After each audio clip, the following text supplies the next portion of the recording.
నమస్తే. తెలంగాణ అసెంబ్లీలో వాడివేడి చర్చ నడుస్తున్నది. మాటల యుద్ధం కొనసాగుతున్నది. ఇవాళ తెలంగాణ రాష్ట్ర ప్రభుత్వం, కాంగ్రెస్ ప్రభుత్వం, తెలంగాణ డిప్యూటీ సీఎం ఆర్థిక మంత్రి భట్టి విక్రమార్క గారు తెలంగాణ ఆర్థిక పరిస్థితి పైన అసెంబ్లీలో శ్వేతపత్రం విడుదల చేశారు. దాని మీద షార్ట్ డిస్కషన్ నడుస్తున్నది. సో ఆ డిస్కషన్లో ఇటువైపున 39 మంది ఎమ్మెల్యేల్లో మాట్లాడుతున్న ఒకే ఒక్క ఎమ్మెల్యే హరీష్ రావు, ఇటువైపున మంత్రులు వీళ్ళంతా మాట్లాడుతున్నారు. సో మిగతా 38 మంది కేవలం బల్లాలు కొట్టడానికి, సపట్లు కొట్టడానికి పరిమితమై మొత్తం ఆయన టేక్ ఓవర్ చేసిండు. ఇవాళ కేటీఆర్ అసెంబ్లీలో హాజరు కాలే. సరే, అది వాళ్ళ పార్టీ, వాళ్ళ కథ, వ్యవహారం.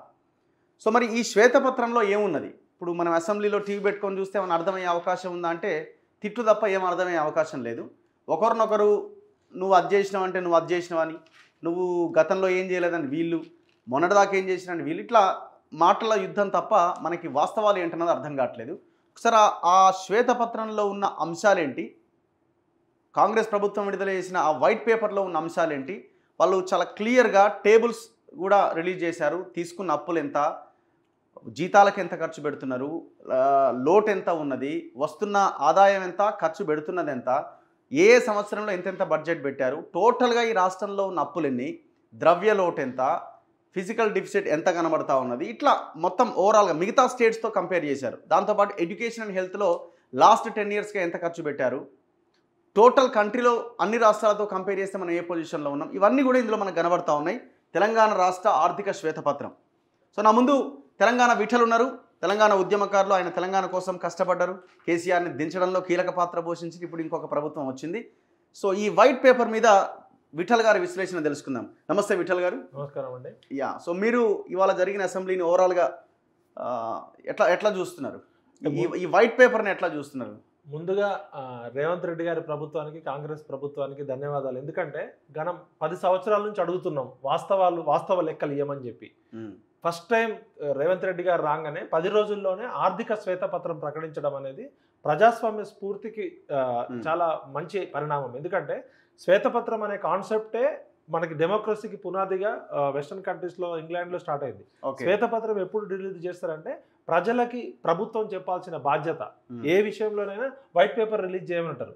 అంటే ఉన్నది ఉన్నట్టు కుల్లం ఓపెన్ గా చెప్పడం, ప్రజల చేత, ప్రజల కొరకు, ప్రజలే పరిపాలించిన ప్రజాస్వామ్యంలో మన ప్రజాప్రతినిధులు ప్రభుత్వంలో ఆదాయం ఎంత, వ్యయం ఎంత, ఖర్చు ఎంత, బ్యాలెన్స్ షీటు, మామూలు మన కుటుంబంలో నెల ఖర్చులు, ఆదాయమే మన పిల్లలు కూడా గమనిస్తుంటారు. నాన్నకు వచ్చే జీతం ఎంత ఖర్చు పెడుతున్నాము, దాన్ని బట్టే కుటుంబంలో ప్రయారిటీస్ ఉంటాయి. అట్లనే రాష్ట్రానికి వచ్చే ఆదాయం ఎంత, ఖర్చు ఎంత, జీతాలకు ఎంత పోతుంది, పన్నేతర రాబడి ఎంత, పన్నుల రాబడి ఎంత అనేది ప్రతి ఒక్క పౌరుడు బడ్జెట్ అర్థమయ్యేటట్టు చెప్పాల్సిన బాధ్యత ఉంది. గత 10 సంవత్సరాలలో కేసీఆర్ ప్రభుత్వం 80,000 జీవోలు దాచిపెట్టింది. 80,000 జీవోలు దాచిపెట్టింది. ప్రజలు ఆలోచించండి, 80,000 జీవోలు దాచిపెట్టింది అంటే ఎన్ని వందల వేల కోట్ల ప్రజాధనం దానిలో దుర్వినియోగం. ఒక జీవో అనేది, గవర్నమెంట్ ఆర్డర్ అనేది ఓపెన్గా వెబ్సైట్లో, గవర్నమెంట్ వెబ్సైట్లో పెట్టాల్సినవి రహస్యంగా పెట్టిరంటేనే అక్కడ తప్పు జరిగినట్టు. ఇప్పుడు ఈరోజు రాష్ట్ర ఆర్థిక శ్వేతపత్రంలో వాస్తవ గణాంకాలు, వాస్తవ రాబడులు, వాస్తవ ఖర్చులు, దాని మధ్య అంతరం చాలా ఉంది. ఇప్పుడు ఇవాళ రాష్ట్ర ప్రభుత్వం ఇచ్చిన రిపోర్టు ప్రకారం మన దగ్గర చూస్తే దాదాపు 20% పైగా అంతరం ఉంది. నేను ఇంతకుముందు హరీష్ కూడా మనం మాట్లాడదు డిస్కషన్లో ఆయన ఒక పాయింట్ని అంగీకరించాడు. మీకు కన్వీనియంట్గా ఉన్న పాయింట్స్నే పెట్టుకున్నారని. అంటే మీకు కన్వీనియంట్ అని అంటే మీరు తప్పు చేసినట్టే కదా. 100%. అంటే మీకు కన్వీనియంట్ అన్న పదమే రాదు కదా. ఒకవేళ మీరు అంత అద్భుతాలు చేసి అంటే వీళ్ళు బంగారు తెలంగాణగా మార్చేస్తే మీకు కన్వీనియంట్ అన్న పదానికి అర్థమే లేదు. అంటే ఇన్ని రోజులు వాళ్ళకి కన్వీనియంట్ ఉన్న పాయింట్స్నే ఎకనామిక్ ఫైనాన్స్ సెక్రటరీ తోటి పెట్టించినట్టు, తప్పుదో పట్టించినట్టు అర్థం. ఇప్పుడు అది ప్రతిపక్షమా పాలక పక్షమా కాదు, వాస్తవాలు లెక్క చెప్పాలి. వాస్తవ గణాంకాలు బయటకు వస్తున్నాయి. మనం గతంలో చాలాసార్లు 5 లక్షల కోట్లు అప్పు అయిందన్నాం. ఇవాళ దాదాపు 6,75,000 కోట్లు, దాదాపు 7 లక్షల కోట్లు. అంటే మనం అనుకున్న దానికన్నా ఇంకా 2 లక్షల కోట్ల అప్పు బయటపడ్డది. దీన్ని టేబుల్స్ వైజ్ గా చూస్తే ప్రజలారు ఒకసారి చూద్దాం. ఈ తెలంగాణ రాష్ట్ర ఆర్థిక శ్వేతపత్రం తెలంగాణ ప్రభుత్వం విడుదల చేసింది అసెంబ్లీలో. దీన్ని అసెంబ్లీలో ప్రవేశపెట్టారు ఇవాళ. దీని మీదనే ఇవాళ డిస్కషన్ నడుస్తున్నది. సో కొంత డీటెయిల్డ్గా ఉంటుందని ఈ వీడియో చేస్తున్నాం మేము. సో విఠల్ గారు విశ్లేషణ అందించే ప్రయత్నం చేస్తారు. ఆర్థిక శాఖ రిలీజ్ చేసింది, తెలంగాణ ప్రభుత్వ ఆర్థిక శాఖ. ఇందులో ప్రధానంగా విషయ సూచిక ఫస్ట్ పేపర్లో మనకి పరిచయం, తెలంగాణ బడ్జెట్ అంచనాలు ఎంత, వాస్తవ వ్యయం ఎంత, అంటే అంచనాలు ఎంత బడ్జెట్ ప్రవేశపెట్టిరు, ఖర్చు ఎంత పెట్టిరు. నెక్స్ట్ ఉమ్మడి ఆంధ్రప్రదేశ్లోని తెలంగాణ ప్రాంతంలో ఖర్చు చేసిన వనరులు ఏంటి అంటే కంబైన్డ్ స్టేట్లో తెలంగాణ కోసం సపరేట్గా ఖర్చు పెట్టింది ఎంత, రెవెన్యూ వసూళ్లలో పోకడలు ఎట్లా ఉన్నాయి అంటే ట్యాక్సులు వసూలు చేయడంలో, రుణ పోకడలు అంటే అప్పులు ఎట్లా అప్పులు తీసుకున్నారు, ఎన్ని అప్పులు అయినాయి, పెరుగుతున్న రుణ భారం అంటే అప్పుల భారం ఎట్లా పెరిగిందని ఈ పేజీలో మనకు కనబడుతున్నది, కొనసాగుతున్న పనులు మరియు మూలధన వ్యయం ఇప్పటి వరకు కంటిన్యూ అవుతున్న వర్క్స్ ఏమేమి ఉన్నాయని, జీత భత్యాలు మరియు పెన్షన్ల ఖర్చు సో వీటికి ఎంత ఖర్చు అవుతున్నది, వేజ్ అండ్ మీన్స్ పై ఆధారపడడం ఇది ఆర్బీఐ రిజర్వ్ బ్యాంక్ ఆఫ్ ఇండియాకి సంబంధించింది, దాన్ని డీటెయిల్గా మాట్లాడదాం, రెవెన్యూ లోట్ ఎంత ఉన్నది, ద్రవ్య లోట్ ఎంత ఉన్నది, విద్య మరియు ఆరోగ్యం పైన ఎంత ఖర్చు పెట్టిరు లాస్ట్ 10 yearsగా అంతకు ముందు, సో ఇవన్నీ డీటెయిల్డ్గా వాళ్ళు అందులో పేర్కొన్నారు. 13th పాయింట్ సారాంశము. సో ఈ ఫస్ట్ దేన్ని మనం చూద్దాం అంటే ఒకసారి ఓవరాల్ గా టెక్నికల్ డీటెయిల్స్ లోకి వెళ్లే ముందు అసలు దీని గ్లాన్స్ ఒకసారి 41 పేజ్ సారాంశం ఒక్కసారి సారాంశం చూద్దాం. లాస్ట్ ఈ శ్వేతపత్రం ఏం మనకు చెప్పబోతుంది అనేది క్లియర్ గా అర్థమవుతుంది. పేజ్ నెంబర్ 41లో ఇవన్నీ చాలా డీటెయిల్డ్ విత్ నెంబర్స్ తో పాటు ఇచ్చారు.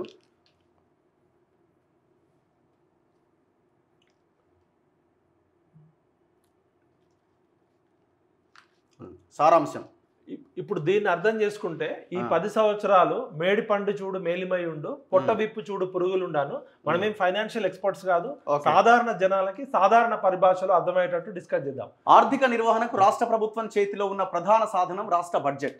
తెలంగాణలో బడ్జెట్కు వాస్తవ వ్యయానికి అంటే ఖర్చుకి మధ్య దాదాపు 20% అంతరం ఉన్నది. ఇది మొత్తం భారతదేశంలో హైయెస్ట్ గ్యాప్ ఉన్నది ఇదే. మొత్తం మిగతా రాష్ట్రాలు అన్ని కూడా 5% కన్నా ఎక్కువ గ్యాప్ లేదు. అంటే వచ్చే రాబడి అంటే బడ్జెట్ లో పెట్టిన దానికి వాస్తవ వ్యయానికి అంటే ఇప్పుడు 2 లక్షల బడ్జెట్ అని పెడతారు, ఖర్చు పెట్టేది ఉంటుంది. అంటే ఇది యాక్చువల్ గా ప్రజలను తప్పుదోవ పట్టడం ఒక రకంగా ఫైనాన్షియల్ క్రైమ్ ఇది.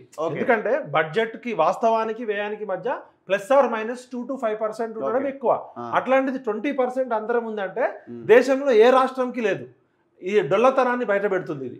ఈ అంతరం ఇతర రాష్ట్రాలతో పోల్చినప్పుడు మాత్రమే కాదు, ఉమ్మడి ఆంధ్రప్రదేశ్లో సాధించిన ఖర్చుతో పోలిస్తే చాలా ఎక్కువగా ఉన్నది. మొత్తం ఉమ్మడి ఆంధ్రప్రదేశ్ గత 60 సంవత్సరాల్లో ఖర్చు మొత్తం తీసుకుంటే తెలంగాణ మాట 5 లక్షల కోట్లు, 4,95,000 కోట్లు ఉంటే వీళ్ళు వచ్చినాక అప్పులు 6,78,000 కోట్లు, బడ్జెట్ లో ఒక 20 లక్షల కోట్లు, అంటే దాదాపు 10 రెట్లు ఎక్కువ ఖర్చు పెట్టారు. అంతరం 20% ఉంది. అంటే బడ్జెట్ మరియు వాస్తవాల మధ్య వ్యయంలో ఈ అంతరం సరఫరాదారులు మరియు కాంట్రాక్టర్లు మరియు ఉద్యోగుల ద్వారా అందించబడ్డ సేవల కోసం చెల్లించే చెల్లింపుల వ్యయం పేరుకుపోయిందని అర్థం. ఇంకా దళిత బంధు వంటి ప్రధాన సంక్షేమ పథకాలు మరియు ఎస్టీ బీసీ మరియు మైనార్టీల సంక్షేమానికి ఉద్దేశించిన ఇతర సంక్షేమ కార్యక్రమాల బడ్జెట్ అంచనాలు మరియు వాస్తవ వ్యయాల మధ్య భారీ అంతరం ఉన్నది. ఇక్కడ దీన్ని బట్టి మనకి 100 రూపాయల ఆదాయం వస్తే 35 రూపాయలేమో జీతభత్యాలకి పెన్షనర్లకి పోతుంది, ఇంకో 35 రూపాయలు రుణాలకి వడ్డీలకి పోతుంది. అంటే 100 రూపాయల ఆదాయం రాష్ట్ర ప్రభుత్వానికి వస్తే 70 రూపాయలు అక్కడికే పోతుంది. ఇక మిగతా అభివృద్ధి సంక్షేమ పథకాలు కేవలం 30 రూపాయలు మిగిలినాయి. ఈ 30 ఈ దేశం మొత్తంలో కూడా ఎక్కువ ఉంది.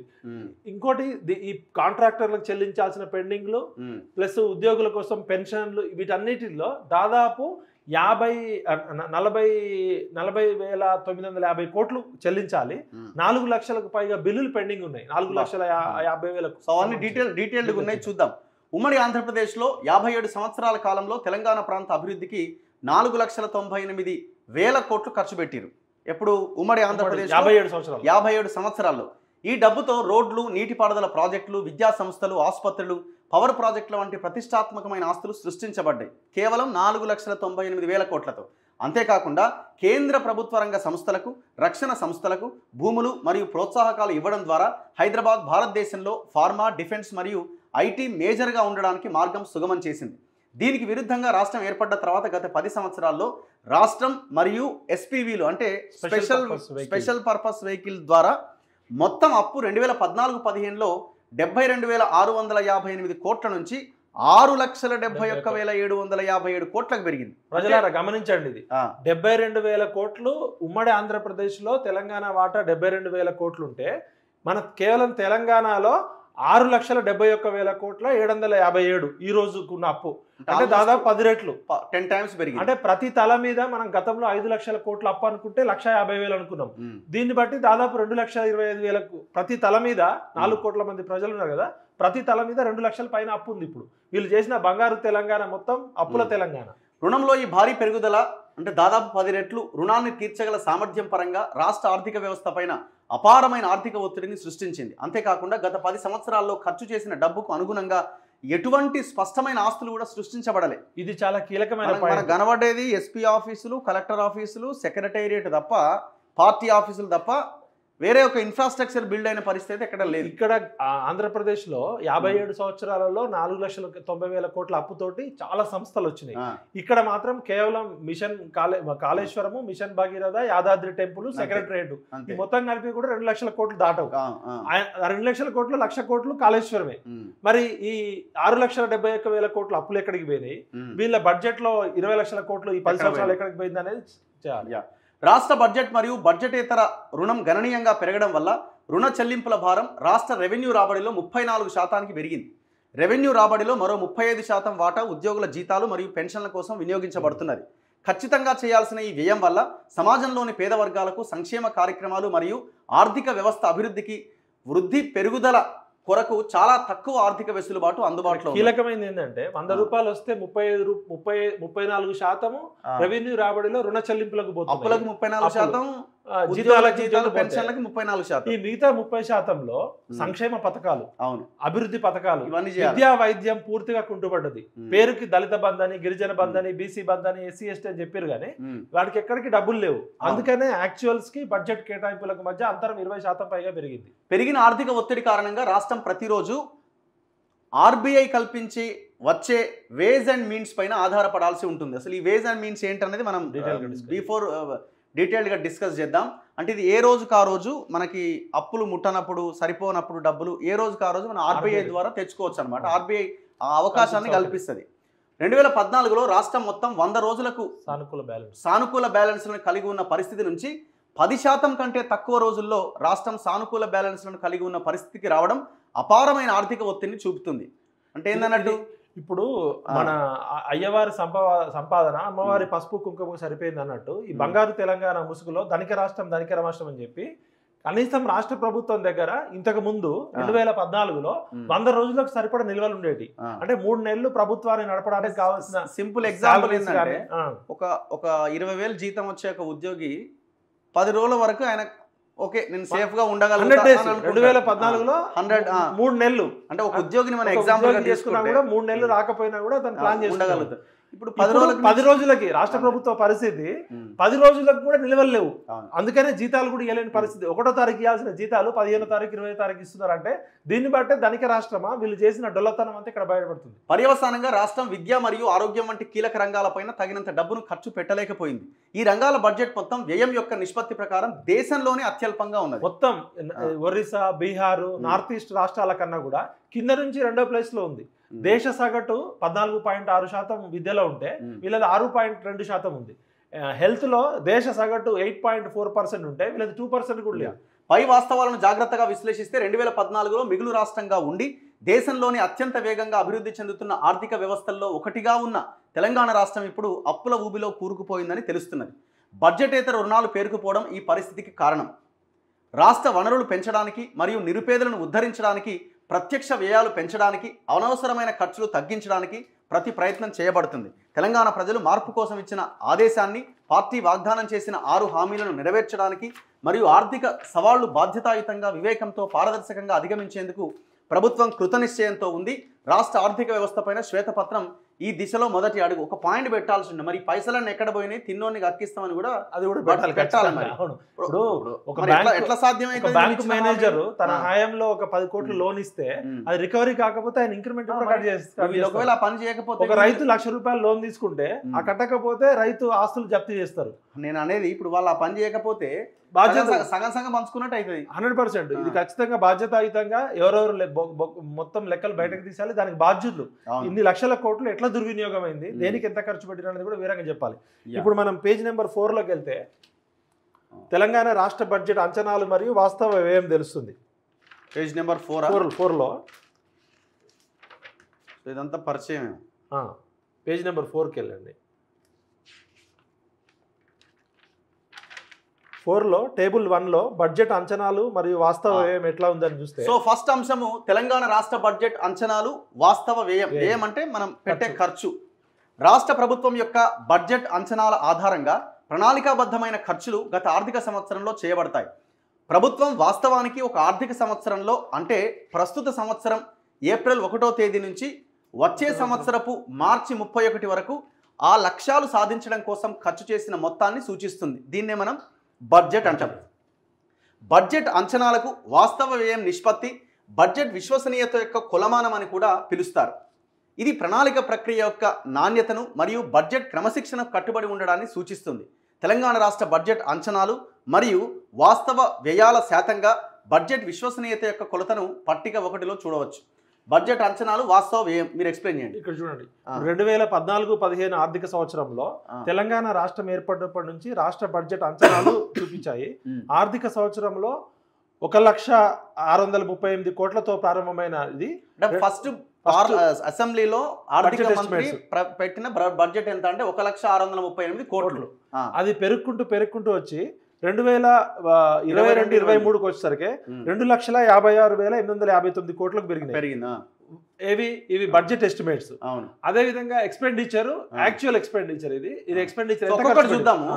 ఫస్ట్ 2014-15 బడ్జెట్ ఇయర్ లో 1,638 కోట్లు బడ్జెట్ పెట్టిర్రు అన్నాడు. ఈటల రాజేంద్ర ఉండే అనుకుంటా కదా. సో దాంట్లో ఖర్చు పెట్టింది ఎంత? 62,306 కోట్లు మాత్రమే. చాలా తక్కువ. ఎంత? 61.9%. సరే, అప్పుడు రాష్ట్రం కొత్తగా ఏర్పడ్డది, అన్ని రకరకాలు అయినప్పటికీ అప్పుడు మిగులు బడ్జెట్ 2015-16కి వచ్చేసరికి బడ్జెట్ పెరిగింది. 1,15,689 కోట్లుగా ప్రవేశపెడితే దాంట్లో 97,811 కోట్లు మాత్రమే ఖర్చు పెట్టింది. 84.5%. 2016-17లో 1,30,416 కోట్లు బడ్జెట్ పెడితే 1,21,735%. ఈసారి కొంత ఎక్కువ ఖర్చు పెట్టారు. 93.3% ఖర్చు పెట్టారు. 2017-18లో 1,49,646 కోట్లు బడ్జెట్ ప్రవేశపెడితే 1,20,211 కోట్లు మాత్రమే ఖర్చు పెట్టిరు, అంటే 80.3%. 2018-19లో 1,74,454 కోట్ల బడ్జెట్ ప్రవేశపెడితే 1,35,328 కోట్లు మాత్రమే ఖర్చు పెట్టిరు, అది 77.6% మాత్రమే. 2019-20లో 1,46,492 కోట్లు బడ్జెట్ ప్రవేశపెడితే 1,42,857 కోట్లు మాత్రమే ఖర్చు పెట్టిరు, ఇది 97.5%. కొంత ఖర్చు పెట్టింది గట్టిగానే. 2020-21కి వచ్చేసరికి 1,82,914 కోట్లలో 1,57,547 కోట్లు పెట్టిరు, అక్కడ 86.1%. 2021-22లో 2,30,726 కోట్లు అయితే 1,82,998 కోట్లు ఖర్చు పెట్టిరు, ఇది 80% కూడా లేదు, 79.3% దగ్గరే ఆగిపోయింది. ఇక 2023-23కి వచ్చేసరికి 2,56,859 కోట్లు, దాంట్లో 2,04,085 కోట్లు ఖర్చు పెట్టిరు, ఇది 79.5% మాత్రమే. 2023-24 ఉన్నది బడ్జెట్ ఎస్టిమేషన్ 2,90,396 కోట్లు పెట్టిరు. సో ఇప్పటిదాకా అంటే మొన్నటిదాకా ఖర్చు పెట్టింది 1,48,053, అంటే 50% కూడా అటు ఇటుగా ఉన్నది. అయిపోయి చేస్తే మొత్తం బడ్జెట్ అంచనాలలో వాస్తవ వ్యయం శాతం ఆందోళనకరంగా ఉంది. అంటే 100 రూపీస్ ఖర్చు పెట్టాల్సిన దగ్గర 70 రూపాయలు 80 రూపాయలు అట్లా పెట్టింది. అంటే యావరేజ్ గా తీసుకుంటే జనాన్ని ఒక రకంగా మోసం చేసినట్టు. 100% ఇది చేస్తాం అది చేస్తాం అని అంటే అక్కడ ఖర్చే కనబడతలే. ఇది బడ్జెట్ యొక్క నాణ్యతను, ప్రణాళిక యొక్క నాణ్యత తెలుస్తుంది. ఇది బడ్జెట్ విశ్వసనీయతను కోల్పోతుంది. ఆ రోజుకు తప్పించుకున్నారు. అంటే వీళ్ళు చెప్పేది 100 చెప్తే 20% అబద్ధాలు చెప్పినట్టు వాళ్ళే ఒప్పుకుంటుంది ఈ గణాంకాల ప్రకారం. దీన్ని బట్టి వీళ్ళ యొక్క ప్రభుత్వ పనితీరు నాణ్యత, వీళ్ళ ప్లానింగ్, వీళ్ళ బడ్జెట్ యొక్క విశ్వసనీయత కోల్పోయింది. 20% డిఫరెన్స్ అనేది భారతదేశం మొత్తంలో ఏ స్టేట్ కూడా లేదు. ఓకే, వాస్తవానికి బడ్జెట్ అంచనాలకి మధ్య. సో ఇక్కడ వాళ్ళు చాలా క్లియర్గా ఇందులో రాసినట్టున్నారు కదా. అయితే మొత్తం బడ్జెట్ అంచనాల్లో వాస్తవ వ్యయ శాతం వాటా ఆందోళనకరంగా ఉంది. బడ్జెట్ అంచనాల శాతంతో వాస్తవ వ్యయం 2014-15 ఆర్థిక సంవత్సరంలో కనిష్ట స్థాయి 61.9%. అంటే 100 రూపాయలు ఖర్చు పెడతామని చెప్పి 61 రూపాయలు మాత్రమే ఖర్చు పెట్టారు. యావరేజ్ గా 2014 నుంచి 23 మధ్య కాలంలో సగటున తెలంగాణ బడ్జెట్ వ్యయంలో 82.3% మాత్రమే ఖర్చు పెట్టింది. అంటే దాదాపు 20% డిఫరెన్స్ ఉంది. అంటే వీటన్నిటిని యావరేజ్గా మనం Average లెక్క తీస్తే 20% డిఫరెన్స్ కనిపిస్తుంది. అంటే ఈయన హరీష్ రావు ఒకటి చదువుతాడు, ఖర్చు పెట్టే దాంట్లో ఇంకొక లెక్క ఉంటుంది. అవును, ఇది దేశంలోనే మీరు చూడండి సాధారణ టేబుల్ 2లో ఇప్పుడు ఈ రాష్ట్రాలు ఏంది సాధారణ కేటగిరీ అంటే వాళ్ళు ఖర్చు పెట్టింది ఎంత ఉంది అనేది చూస్తే సాధారణ రాష్ట్రాలు అనగా దేశంలో 92% జనాభాకి ప్రాతినిధ్యం వహించే రాష్ట్రాలు, నార్త్ ఈస్ట్ స్టేట్స్ కాకుండా మిగతా స్టేట్స్. వాళ్ళకి కొన్ని ప్రత్యేక బడ్జెట్ ఉంటుంది. వాళ్ళకి కేంద్ర ప్రభుత్వం నుంచి వీళ్ళకి ప్రత్యేక నిధులు ఏముండవు, వీళ్ళకు ఉండవు, సాధారణ రాష్ట్రాలకు ఉండవు. నార్త్ ఈస్ట్ స్టేట్స్ కి కొన్ని ప్రత్యేక రాష్ట్రాలకు ఉంటాయి.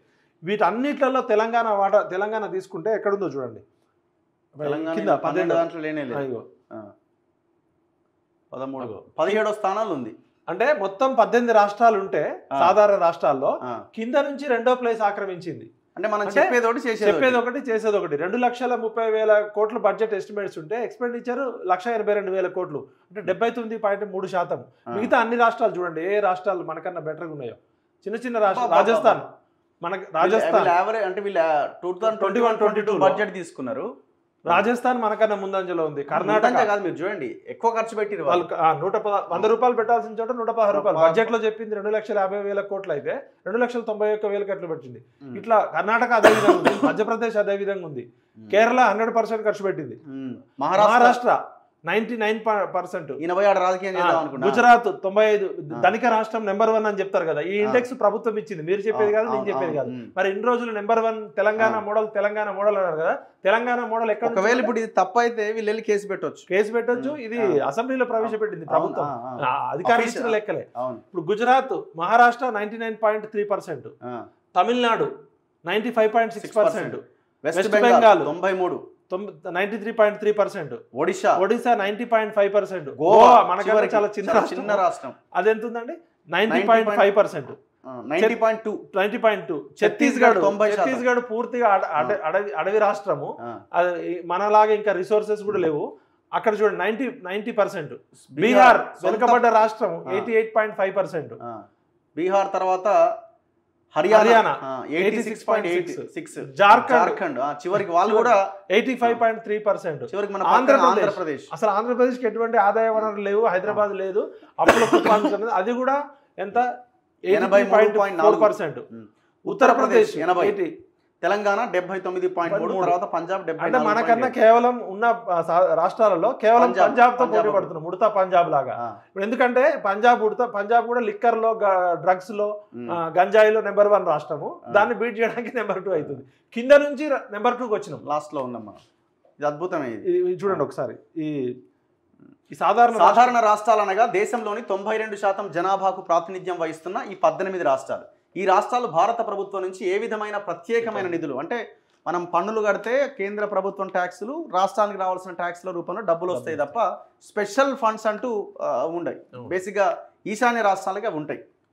2021-22 ఆర్థిక సంవత్సరంలో సాధారణ రాష్ట్రాలతో పోలిస్తే బడ్జెట్ మరియు వాస్తవ వ్యయాల మధ్య తెలంగాణ రాష్ట్రం అత్యధిక అంతరాలు కలిగి ఉన్నది, అంటే గ్యాప్. ఈ ఆర్థిక సంవత్సరంలో అంచనా బడ్జెట్ వ్యయంలో 79.3% మాత్రమే ఖర్చు చేయడంతో తెలంగాణ రాష్ట్ర పనితీరు దేశంలోనే చివరి నుంచి 2వ స్థానంలో ఉన్నది.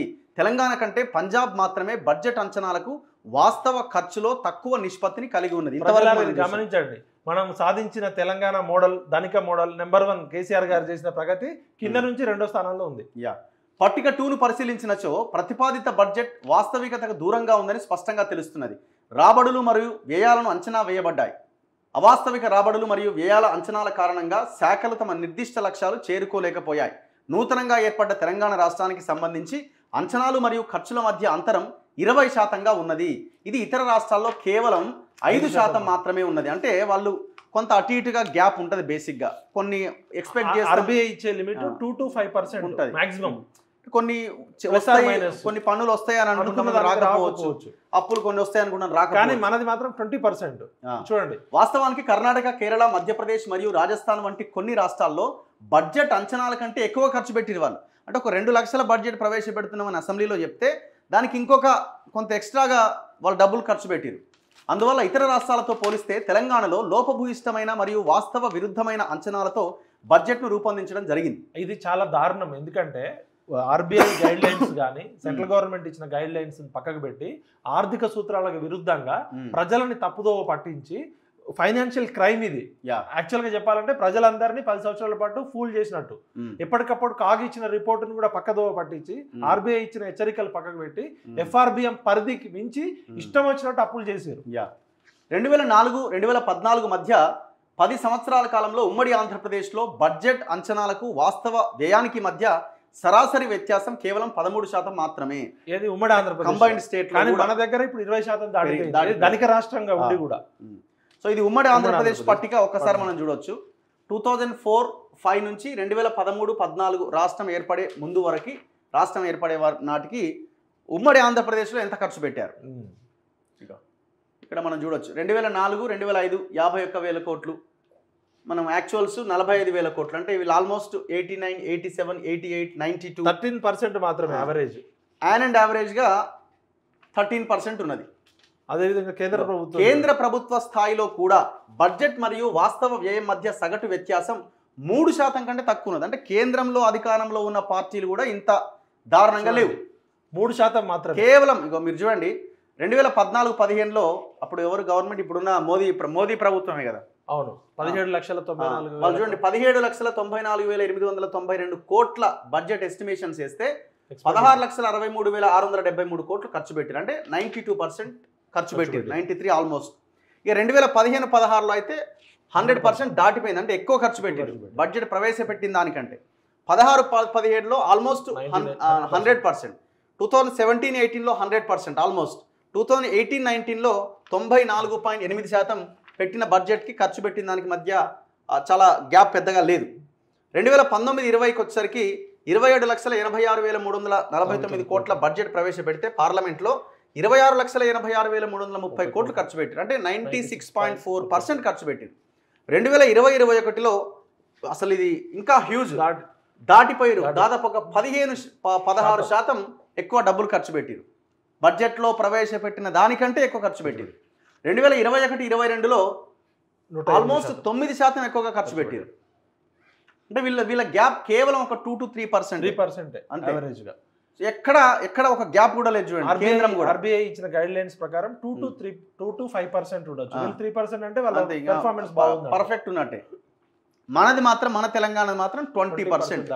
ఈ దేశంలో ఉన్న 18 సాధారణ రాష్ట్రాల్లో మనం అట్టడుగు నుంచి సెకండ్ ప్లేస్లో ఉన్నాం. అద్భుతం. కాగిచ్చింది చూడండి ఒకసారి. తెలంగాణ ప్రభుత్వం బడ్జెట్ ఖర్చులను సాధించలేకపోవడానికి కారణం బడ్జెట్ రాబడి అంచనాల కంటే వాస్తవ రాబడుల్లో లోటు కారణంగా చెప్పొచ్చు. అంటే వీళ్ళు ఒకటి చెప్తారు, వచ్చేది మాత్రం ఉండదు. అంటే అంత హైప్ క్రియేట్ చేస్తారు అంతే. బడ్జెట్ తయారీ దశలోనే నిర్దేశించబడిన ప్రతిష్టాత్మక ఖర్చుల యొక్క లక్ష్యాలు ఎన్నడూ సాధించలే. బడ్జెట్ వ్యయాలు మరియు వాస్తవ రాబడుల మధ్య అంతరాన్ని తగ్గించే వాస్తవిక బడ్జెట్ పద్ధతులను రూపొందించడం పైన దృష్టి సారించి రాష్ట్రంలో బడ్జెట్ అంచనా విధానాలను హేతుబద్ధీకరించాల్సిన అవసరాన్ని ఈ నివేదిక తెలియజేస్తుంది. ఇప్పటివరకు రాష్ట్ర శాసనసభకు సమర్పించిన అన్ని ఆడిట్ నివేదికలలో కూడా ఇదే రకమైన వ్యాఖ్యలు కంట్రోలర్ అండ్ ఆడిటర్ జనరల్ ఎప్పటికప్పుడు వీళ్ళకి హెచ్చరిక చేస్తుంది. మీరు పరిధి దాటుతున్నారు, మీ యొక్క లక్ష్యాలు వాస్తవానికి విరుద్ధంగా ఉన్నాయి, మీరు చేసే అప్పులు ఎక్కువ ఉంది, రెవెన్యూ లోటు ద్రవ్య లోటు పెరుగుతుందని చెప్పినప్పుడు కూడా పట్టించుకోకుండా ప్రజలని 10 సంవత్సరాలు తప్పుదోవ పట్టించింది కేసీఆర్ ప్రభుత్వం. దీని మీద చర్చ జరగాలి ప్రజల్లో. ఇప్పుడు ఉమ్మడి ఆంధ్రప్రదేశ్ వ్యయము, తెలంగాణ వాటా చూడండి. ఇక్కడ చూడండి, ప్రభుత్వ వ్యయం 2 కీలక భాగాలు కలిగి ఉంటుంది. రెవెన్యూ వ్యయం మరియు మూలధన వ్యయం అట. రెవెన్యూ వ్యయం అనేది భౌతిక లేదా ఆర్థిక ఆస్తుల సృష్టికి నేరుగా దారితీయని వ్యయాన్ని సూచిస్తుంది. ఇందులో ప్రభుత్వ శాఖల రోజువారీ కార్యకలాపాల ఖర్చులు, వివిధ సేవలు అందించడం, ప్రభుత్వ రుణం పైన వడ్డీల చెల్లింపులు, వివిధ సంస్థలకు గ్రాంట్లు ఇవన్నీ ఉంటాయి. అంటే ఇది పోక రెవెన్యూ ఖర్చు, శాలరీస్, పెన్షన్లు, రుణాలు, చెల్లింపులు ఇవన్నీ ఉంటాయి. ఇవన్నీ కూడా రెవెన్యూ. మూలధన వ్యయం అనేది మనం ఎసెట్స్ మీద పెట్టేది, భూముల మీద కానీ, యంత్రాల మీద కానీ, ప్రాజెక్టుల మీద. ఇదంతా కూడా ప్రభుత్వానికి లాంగ్ టర్మ్ రాబడి. ఇది ఉత్పత్తి ద్వారా ఇదేమో లబ్ధి వస్తుంది ఖర్చు, ఇదేమో మనకు వచ్చే ఆదాయం. ఇప్పుడు దీని ద్వారా మనకేమి రాబడి ఉండదు. ఇప్పుడు ఈ మూలధన ఖర్చు ద్వారా మనకి మాత్రమే రాబడి ఉంటుంది, ఉత్పత్తి వస్తుంది. షార్ట్ టర్మ్ ఉంటుంది, లాంగ్ టర్మ్ ఉంటుంది. 1956 ఇది చూడండి, 1956-57 ఆర్థిక సంవత్సరం నుంచి 2013-14 ఆర్థిక సంవత్సరం వరకు సమైక్య రాష్ట్ర వ్యయంలో తెలంగాణ వాటా 33 కోట్ల నుంచి 56,947 కోట్లకు పెరిగిందట. అంటే వీళ్ళు ఏమంటున్నారంటే వీళ్ళు ఎందుకు పెట్టి ఉంటారు ఈ పాయింట్ నేను అనుకోవడం, గత 50 సంవత్సరాల్లో మీరు ఏం చేసిర్రు, మేము ఇగో ఇంత అద్భుతంగా చేసినామని చెప్పడంతో వీళ్ళ సరే ఇది వాళ్ళ పార్టీని చెప్పుకోవడం సంపద సృష్టించారు, ఏం ఖర్చు జరిగింది అనేది. ఇది 57 సంవత్సరాల కాలంలో అసాధారణమైన పెరుగుదల. దీనిలో మొత్తం వార్షిక వ్యయం సగటు రేటు 14.9% ఉన్నది. ఈ కాలంలో రాష్ట్రంలో మొత్తం రెవెన్యూ రాబడులు కూడా 14.9% వృద్ధి చెందినాయట. అప్పుడు 14.15% వృద్ధి చెందినాయి. ఇప్పుడు 55-57 నుంచి ఇప్పటి వరకు తీసుకుంటే అసలు ఎంతెంత వీళ్ళు ఖర్చు పెట్టారు తెలుస్తుంది. 56-57 నుంచి 2013-14 వరకు ఉమ్మడి ఆంధ్రప్రదేశ్ లో వాస్తవ వ్యయము ప్లస్ ఖర్చు తీసుకుంటూ వస్తే ఓవరాల్ గా 56-57లో 79 కోట్లు ఎక్స్పెండిచర్ స్టేట్ లో, తెలంగాణ 33 crores. అట్లా మీరు 57 సంవత్సరాల్లో టోటల్ గా తీసుకోండి ఒకసారి. సో ఇట్లా అంటే పెట్టిన ఖర్చు అన్నమాట, ఇదంతా పెట్టిన మొత్తం కంబైన్డ్ స్టేట్ లో ఎక్స్పెండిచర్ ఎంత, తెలంగాణ వాటా ఎంత. సో వీళ్ళు డీటెయిల్డ్గా 86-87లో 4,000 కోట్లు అయితే తెలంగాణకి 1,600 కోట్లు విత్ డీటెయిల్డ్గా 2005-6లో 48,306 కోట్లు టోటల్ ఆంధ్రప్రదేశ్ బడ్జెట్ అయితే దాదాపు 20,134 కోట్లు తెలంగాణ కేటాయించమని చెప్పినారు. అట్లా 2013-14 రాష్ట్రం కొత్త రాష్ట్రం ఏర్పడక ముందు గవర్నమెంట్కి ముందు ప్రభుత్వము మొత్తం ఈ 57 సంవత్సరాల్లో ఉమ్మడి ఆంధ్రప్రదేశ్ లో మొత్తం ఖర్చు పెట్టింది 11,94,945 కోట్లు అయితే దానిలో తెలంగాణ మీద ఖర్చు పెట్టింది 4,98,053 కోట్లు. అంటే ఆలోచించండి, 57 సంవత్సరాలలో మొత్తం ఉమ్మడి ఆంధ్రప్రదేశ్ లో తెలంగాణ మీద ఖర్చు పెట్టింది 4,98,053 అంటే దాదాపు 5 లక్షల కోట్లు. ఇప్పుడు ఈ 5 లక్షల 57 సంవత్సరాలు 57 ఏళ్ళకి 5 లక్షల కోట్లు మాత్రమే ఖర్చు పెట్టారు. మొత్తం ఏది ఇప్పుడు వీళ్ళు అంటున్న గత ప్రభుత్వాలు ఈ 5 లక్షల కోట్లతో ఎంత సంపద సృష్టించాలనేది మనం లెక్కేయాలి. ఇప్పుడు ప్రభుత్వము ఒక 100 రూపాయల ఆదాయం వచ్చినప్పుడు జీతాలు, పెన్షన్లు, సంక్షేమ పథకాలు పోతే మిగిలిన మూలధన వ్యయం ద్వారా ఎన్ని బిల్డింగ్లు కట్టిర్రు, ఎన్ని ప్రాజెక్టులు తీసుకొచ్చారు, ఎన్ని ఎడ్యుకేషన్ ఇన్స్టిట్యూట్ పెట్టిరు, ఎన్ని హాస్పిటల్స్ పెట్టిరు, ఎన్ని రీసెర్చ్ సెంటర్ పెట్టిరు, వీటన్నిటి ద్వారా ఏమైందంటే ఎకనామిక్ గ్రోత్ ఇంజన్ అవుతుంది. ఇప్పుడు ఉదాహరణకి మనం చూద్దాం అసలు ఇప్పటి వరకు గత ప్రభుత్వాలు ఏం చేసినాయి అంటున్నారు కదా. ఈ నిధులతో అంటే ఏ నిధులు గత 57 సంవత్సరాలలో పెట్టిన 5 లక్షల తెలంగాణ వాటా మాత్రమే. తెలంగాణ వాటా ఆ నిధులతో ఏమేం చేసి ఔటర్ రింగ్ రోడ్డు మరియు రాజీవ్ గాంధీ అంతర్జాతీయ విమానాశ్రయం వంటి మౌలిక సదుపాయాల ప్రాజెక్టులతో పాటుగా నాగార్జున సాగర్, జూరాల, కోయిల్ సాగర్, దేవాదుల, శ్రీరామ్ సాగర్ మరియు కడెం వంటి కీలకమైన నీటిపారుదల ప్రాజెక్టులతో సహా తెలంగాణలో అనేక కీలక ఆస్తులు అభివృద్ధి చేయబడ్డాయి. ఇది గుర్తుపెట్టుకోండి ప్రజలారా, ఈ ప్రాజెక్టులు అన్నీ కూడా గత ప్రభుత్వాలు ఏం చేసినాయి అంటున్నారు కదా. గత ప్రభుత్వాల ఆయంలో వచ్చినాయి కాబట్టి ఇవాళ Hyderabad economy engine growth rate పెరిగింది. ఇప్పుడు ఈయన ఒక్కటి కట్టే ఆగమాగం చేసి దాన్ని కూడా ముంచి పడేసి వీళ్ళు ఇన్ని కట్టిరు. వాళ్ళు ఏమేం కట్టిరో చూద్దాం. ఇప్పుడు మనకేం వాళ్ళ మీద ఏం పెద్ద గొప్ప ప్రేమ లేదు, ఏం లేదు. ఇప్పుడు వాళ్ళు చేయకపోతే వాళ్ళని కడుగుడే. అంటే గత ప్రభుత్వాలు సృష్టించిన సంపద టీడీపీ కావచ్చు, గత ప్రభుత్వాలు కాంగ్రెస్ కావచ్చు. మొన్న కేసీఆర్ పరిపాలన కంటే అరాచకమైన పరిపాలన ఎవరిది లేదని చెప్పడానికి ఈ 10 సంవత్సరాల్లో ఎంత సంపద సృష్టించబడ్డది, గత 57 సంవత్సరాల్లో ఎంత సంపద సృష్టించబడ్డది ఒకసారి కీలకంగా డిస్కస్ చేద్దాం. ముఖ్యంగా హైదరాబాద్ నగరానికి మంజీరా, కృష్ణా మరియు గోదావరి నదుల నుంచి వివిధ దశల్లో ఫేజ్ 1, ఫేజ్ 2 మరియు ఫేజ్ 3 బహుళ తాగునీటి కార్యక్రమాలు విజయవంతంగా అమలు చేయబడ్డాయి. అంటే కీలకమైన ఇరిగేషన్ ప్రాజెక్టులు అప్పుడే వచ్చినాయి. అవును, రాజీవ్ గాంధీ ఇంటర్నేషనల్ ఎయిర్పోర్ట్ అప్పుడే వచ్చింది. ఔటర్ రింగ్ రోడ్ ద్వారా ఎంత కనెక్టివిటీ వచ్చింది. డ్రింకింగ్ వాటర్ ముఖ్యంగా కృష్ణా నుంచి మంజీరా నుంచి. అంటే ఇవన్నీ కూడా సంపదను సృష్టించడానికి డైరెక్ట్ గా ఇండైరెక్ట్ గా ఉపయోగపడతాయి. ఇంకా ఏమేమి ఇన్స్టిట్యూట్స్ అదనంగా IIIT వంటి ముఖ్యమైన విద్యా సంస్థలు, వివిధ జిల్లాల్లోని విశ్వవిద్యాలయాలు, వైద్య కాలేజీలు మరియు NIMS, RIMS, Gandhi hospital, MGM మరియు KMC వంటి ఆసుపత్రులు స్థాపించబడ్డాయి మరియు అమలు చేయబడ్డాయి. ఈ 10 సంవత్సరాల కాలంలో ఒక్క యూనివర్సిటీ రాలేదు, ఒక్క ఎడ్యుకేషన్ ఇన్స్టిట్యూట్ రాలేదు, ఒక్క హాస్పిటల్ రాలేదు. మరి వీళ్ళు మోడల్ తెలంగాణ మేమే చేసినాం కానీ మొత్తం దేశవ్యాప్తంగా ప్రకటనలకి 6,000 కోట్లు ఖర్చు పెట్టి ఉన్న యూనివర్సిటీలు కొలాప్స్ అయినాయి. ఒక్క 4,200 స్కూల్స్ బంద్ అయినాయి. 27,000 స్కూల్స్ లలో ఫెసిలిటీస్ లేవు. చేసుకోవాలి. ఇప్పుడు ఒక్క గాంధీ లాంటి ఆసుపత్రి కట్టిండా, ఒక నిమ్స్ లాంటి ఆసుపత్రి కట్టిరా? ఇప్పుడు ఏమన్నా ఈయన తెలంగాణ రాకముందు ప్రతి నియోజకవర్గానికి ఒక 100 పడకల ఆసుపత్రి, ప్రతి మండలంలో 30 పడకల ఆసుపత్రి అన్నారు, ప్రతి జిల్లాకు సూపర్ స్పెషాలిటీ హాస్పిటల్ అన్నారు. ఉన్న ఉస్మానియా బిల్డింగ్ కూలిపోతుంటే కట్టలేదు, ఉన్న గాంధీ హాస్పిటల్ కట్టలేదు. వరంగల్ జైలు ప్లేస్ కుదవబెట్టి 12,000 కోట్లు అప్పు తీసుకొచ్చింది హాస్పిటల్ అని తీసుకొచ్చి. అంటే ఇది కేవలం 5 లక్షల కోట్లతో తెలంగాణ సంవత్సరాల్లో తెలంగాణ కట్టిన ప్రాజెక్టులు ఇవన్నీ. చూడండి ఇంకా అదనంగా రాష్ట్ర అభివృద్ధికి తోడ్పడడానికి రోడ్లు, భవనాలు, కాలువలు మరియు విద్యుత్ లైన్ల వంటి విస్తృతమైన మౌలిక సదుపాయాల కల్పన కూడా చేయబడ్డది. ఇప్పుడు ఇక్కడ హైదరాబాద్ లో వెస్ట్ సైడ్ కొన్ని బిల్డింగులు తప్ప ఆ కేటీఆర్ చేసిన ఐటీ డెవలప్మెంట్ అనే వెలుగు జిలుగులు తప్ప ఎక్కడ కూడా ఇన్ఫ్రాస్ట్రక్చర్ డెవలప్మెంట్ లేదు. అసలు కాలువలు తీయలే. ఈయన కాళేశ్వరం ప్రాజెక్టు 1,30,000 కోట్లతో 1,00,000 కోట్లు ఖర్చు పెట్టింది. కాలువలు లేకుండా కట్టిన ప్రాజెక్ట్ ఇది. అవును. ఇంకా ఇంకా ఇంకా అదనంగా డిఆర్డిఓ, ఎన్ఎఫ్సి, మిధాని, డిఆర్డిఎల్ మరియు బీడీఎల్ వంటి ప్రధాన రక్షణ సంస్థల స్థాపన భారతదేశంలో గుర్తించదగిన రక్షణ కేంద్రంగా తెలంగాణ స్థితిని పటిష్టం చేయడంలో గణనీయంగా దోహదపడింది. ఈ రక్షణ సంస్థలు అనేక చిన్న మరియు మధ్య తరహా అనుబంధ యూనిట్ల స్థాపనకు కూడా దారితీశాయి. ఈరోజు దేశంలోనే ప్రముఖ రక్షణ కేంద్రంగా నిలుస్తున్న హైదరాబాద్లో డిఫెన్స్ క్లస్టర్ అభివృద్ధికి దోహదపడింది. ఇదే సమయంలో బిహెచ్ఈఎల్, ఈసీఐఎల్, సిపిఆర్ఐ మరియు ఐడిపిఎల్ వంటి అనేక ప్రభుత్వ రంగ సంస్థలు స్థాపించబడ్డాయి. ముఖ్యంగా ఐడిపిఎల్ ఔషధ పరిశ్రమలకు కేంద్ర బిందువుగా మరియు ఉత్ప్రేరకం వలె కీలక పాత్ర పోషించింది. Reddy labs, GSK, Mylan, Bharat Biotech, Hetero మరియు అరబిందో వంటి ఫార్మాస్యూటికల్ మరియు బయోటెక్ కంపెనీలకు హైదరాబాద్ ప్రధాన కేంద్రంగా ఆవిర్భవించడంలో దోహదపడ్డది. డిఫెన్స్ క్లస్టర్ ఏర్పడ్డది. అప్పుడు ఇందులో కొంత కేంద్ర వాటా కూడా ఉంటదేమో. అంటే దీనికి రాష్ట్ర ప్రభుత్వం ఇన్ఫ్రాస్ట్రక్చర్ ఇస్తుంది, ల్యాండ్ కానీ, వాటర్ కానీ, కరెంట్ కానీ. అంటే ఈ సంపద సృష్టించడంలో అప్పుడు 68, 69 తెలంగాణ ఉద్యమం జరిగి కొన్ని వందల మంది చనిపోవడంతో ఇందిరాగాంధీ ప్రభుత్వం ప్రత్యేకంగా తెలంగాణ భూమిపుత్రులకు న్యాయం జరగాలని చెప్పి 72 సంస్థలు కేటాయించింది. దేశంలో ఇక్కడ కూడా 72 సెంట్రల్ గవర్నమెంట్ ఇన్స్టిట్యూట్స్ ఉంటాయి. మనకి బిహెచ్ఈఎల్ కానీ, డిఫెన్స్ రీసెర్చ్ అంటే డిఫెన్స్ లో పెట్టిరు, ఫార్మా రంగంలో పెట్టిరు, టెక్నాలజీ రంగంలో పెట్టిరు. ఇంకా చూడండి మీరు సైన్స్ అండ్ టెక్నాలజీలో కానీ ఏమేమి పెట్టిరు. ఒక 10 లైన్లు రాయమానండి కేసీఆర్ ని. 20 లక్షల కోట్ల మొత్తం. అవును, 20 లక్షల కోట్లు బడ్జెట్, 6,70,000 కోట్ల అప్పు. మొత్తం దగ్గర 30 లక్షల కోట్ల. ఒక 10 లైన్లు రాస్తుంది ఇట్లాంటివి. 10 లైన్లు కాదు, 10 పేర్లు కూడా చెప్పలేదు. అదే అంటున్నా. Kaleshwaram, Yadagirigutta, farm house, Pragathi Bhavan. అదే సమయంలో మళ్ళీ ఇంకా ఉన్నాయి. CCMB, HCU, IICT, NGRI, ICRISAT, NAARM, NIN, EFLU వంటి ఇతర ప్రతిష్టాత్మక సంస్థలు నిర్వహిస్తూ హైదరాబాద్ కూడా ఒక ముఖ్యమైన పరిశోధనా కేంద్రంగా స్థిరపడింది.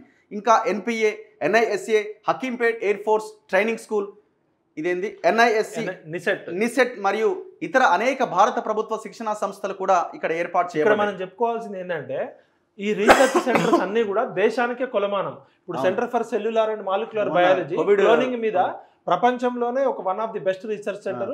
మన సిఎస్ఐఆర్ కింద కొన్ని వేల మంది సైంటిస్టులు తయారయ్యారు. హైదరాబాద్ సెంట్రల్ యూనివర్సిటీ దేశంలోనే ప్రతిష్టాత్మకమైన university. Indian Institute of Chemical Technology apex body దేశంలో. NGRI, National Geographical Research Institute, Geological Research Institute. ICRISAT సంస్థ ప్రపంచవ్యాప్తంగా పరిశోధన కేంద్రం. డ్రై ల్యాండ్స్, క్రాప్స్ కి సంబంధించి అంతర్జాతీయ స్థాయిలో పేరు పొందింది. National agriculture rural management, national institute of nutrition, English and foreign languages university.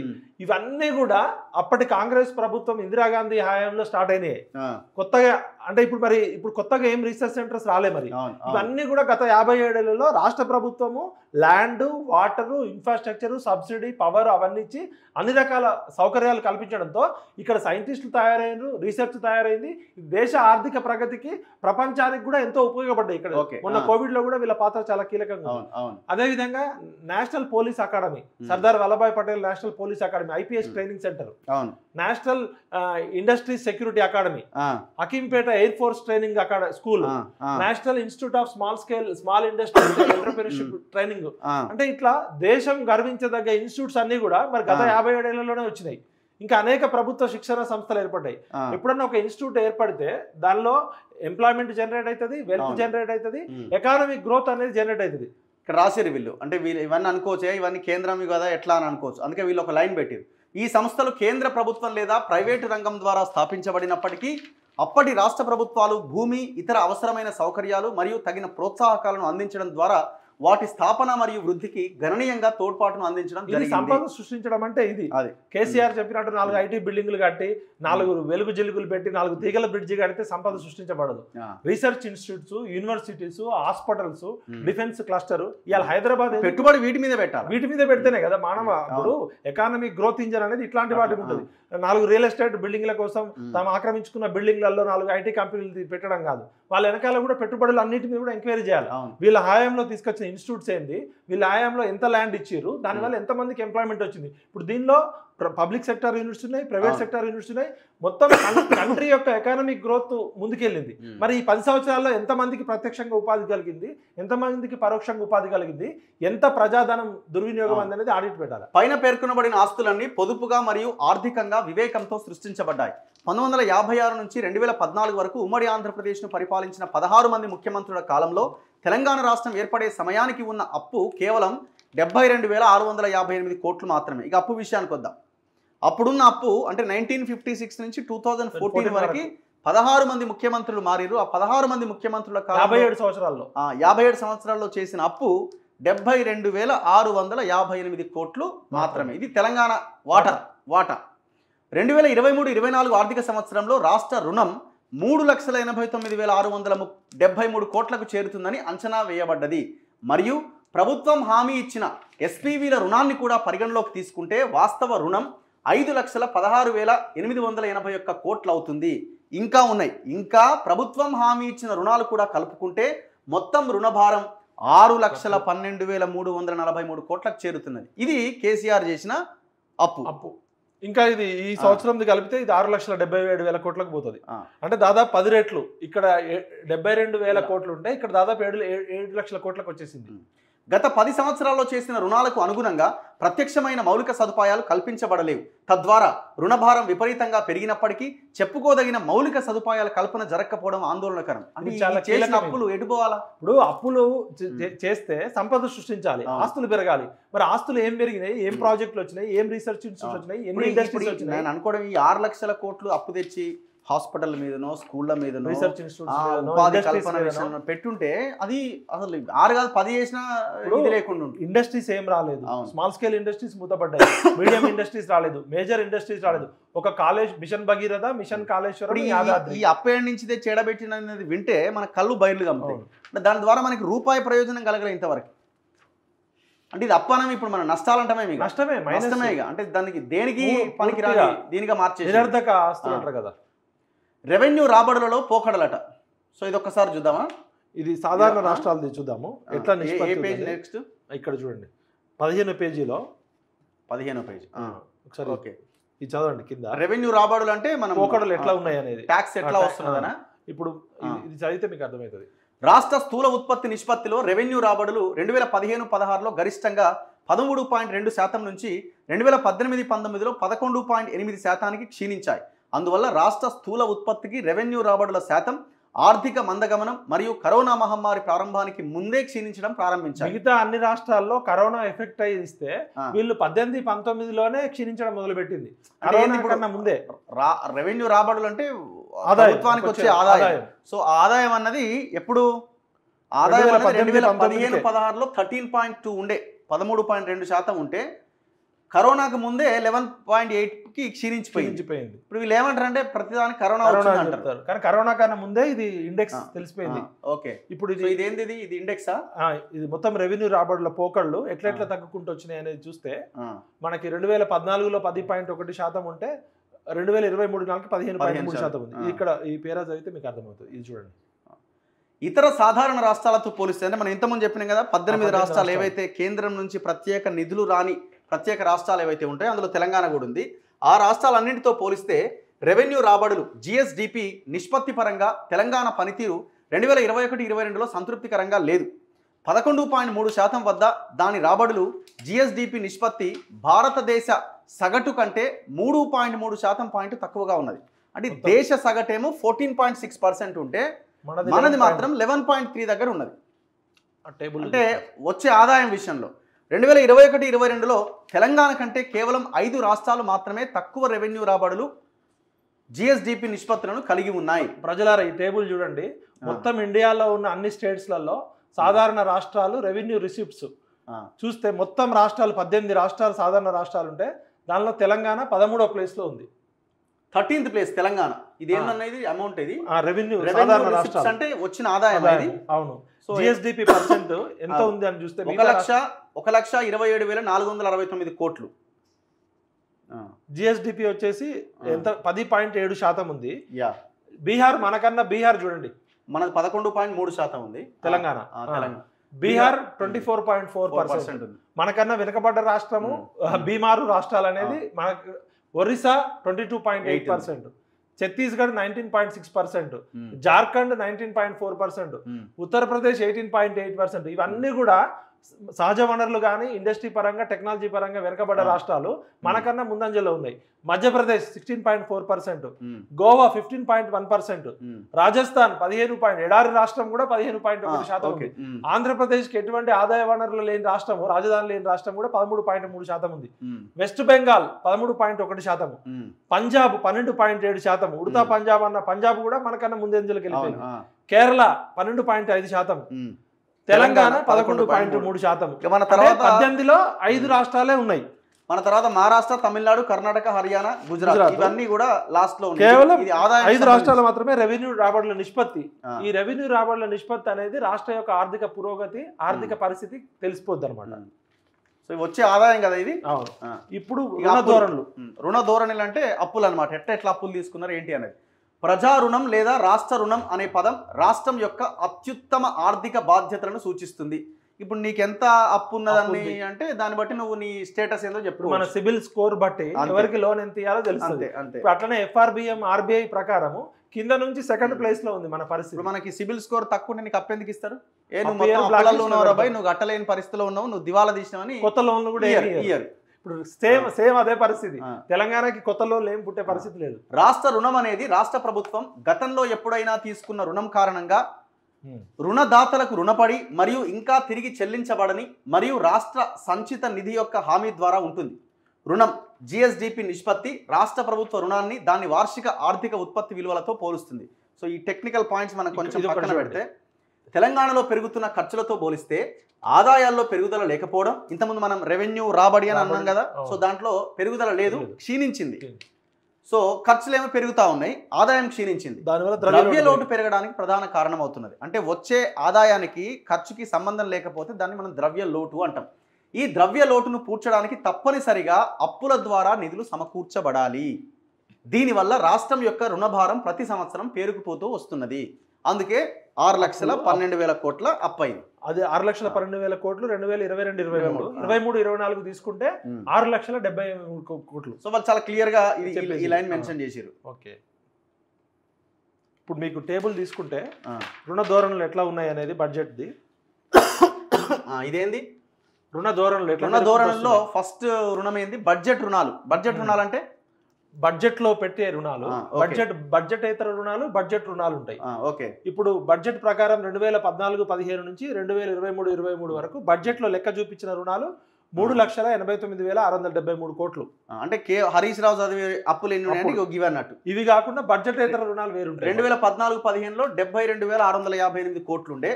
అట్లా అట్లా అట్లా అట్లా పెరిగి పెరిగి పెరిగి పెరిగి లాస్ట్కి 3,89,673 కోట్ల దాకా తీసుకొచ్చింది. సో ఇది బడ్జెట్ రుణాలు. ఈ అప్పు ఎంత ఉంది ఇది గుర్తుపెట్టుకోండి. ఈ ఫిగర్ మళ్ళీ యాడ్ చేయాలి మనం. 3,89,673 కోట్లు. ఇదేమో బడ్జెట్ రుణాలు. బడ్జెట్ కాకుండా ప్రభుత్వ హామీతో SPVల ద్వారా సేకరించబడినాయి. ఇది చూడండి, ప్రభుత్వ హామీతో SPV ద్వారా సేకరించబడి ప్రభుత్వమే చెల్లింపులు చేయబడతాయి. అంటే స్పెషల్ పర్పస్ వెహికల్స్ లాగా కొన్ని కార్పొరేషన్స్ పెట్టి ప్రభుత్వం హామీ ఇస్తుంది, మళ్ళీ ప్రభుత్వమే చెల్లిస్తుంది. అంటే ఇది కూడా బడ్జెట్ లో పెట్టకుండా స్పెషల్ పర్పస్ వెహికల్స్ ద్వారా రాష్ట్రంలో 17 SPVలు అంటే ఆ స్పెషల్ పర్పస్ వెహికల్లు మరియు సంస్థలు బడ్జెటేతర రుణాల ద్వారా 1,85,029 కోట్ల మొత్తాన్ని సేకరించినాయట. ఇది అప్పే 1,85,029 కోట్లు. ఈ సంస్థలకు రుణాన్ని తీర్చడానికి తగినంత ఆదాయం లేనందున అసలు మరియు వడ్డీని తిరిగి చెల్లించడానికి ప్రభుత్వం ఈ సంస్థలకు మద్దతు ఇస్తుంది. అంటే గవర్నమెంటే కట్టాలన్నమాట. నేటికి ఈ కేటగిరీలో మొత్తం బకాయిలు 1,27,208 కోట్ల బకాయిలు ఉన్నాయి. చట్టబద్ధంగా మరియు సాంకేతికంగా ఈ అప్పు రాష్ట్రం యొక్క పుస్తకాలపై లేనప్పటికీ వాస్తవానికి ఇది రాష్ట్రమే చెల్లించాల్సి ఉంటుంది. కాబట్టి ఇది రాష్ట్రం యొక్క రుణభారంగానే భావించబడాలి. ఇది బడ్జెట్ లో చూపించకుండా స్పెషల్ పర్పస్ వెహికల్స్ క్రియేట్ చేసి 17 రకాల కార్పొరేషన్లు పెట్టి తీసుకున్న రుణము. ఒకసారి 21వ పేజీలో లిస్ట్ చూడండి. ఆ లిస్ట్ చూస్తే మనకు తెలుస్తుంది ఆ 17 ఏంటి అనేది. అప్పుడు ఒక్కొక్కటి చూడొచ్చు. ఇగో ఇది చూడండి, ఇది లిస్ట్. 4 రకాల్లో 17ది చూద్దాం. మనకి 21 పేజీలో ఉంటుంది చూడండి. మళ్ళీ ఒక్కొక్కటి ఇప్పుడు చూడండి. ప్రభుత్వ హామీతో స్పెషల్ పర్పస్ వెహికల్ ద్వారా సేకరించబడి ప్రభుత్వమే చెల్లించబడే అప్పులు ఇవి దాదాపు 1,85,029 కోట్లు. అవి ఏమిటంటే ఒకసారి చూడండి ఎట్లా తీసుకున్నారు చూడండి. అంటే వీటికి ఏమో ఆస్తులు ఏముండవు కాబట్టి అవి చెల్లించలేని పక్షంలో వీళ్ళు గ్యారంటీ ఇస్తారు, ప్రభుత్వమే చెల్లిస్తుంది. సో అవన్నీ ఏంటి, ఇరిగేషన్ డిపార్ట్మెంట్ ఫస్ట్ ఏంది Kaleshwaram irrigation project corporation limited అని పెట్టిండు. దీని ద్వారా 97,499 కోట్లు తీసుకొని ఇప్పటికీ 79,287 కోట్లు ఆల్రెడీ డిస్బర్స్ అయిపోయింది. చెల్లించాల్సిన అప్పు 74,590 కోట్లు.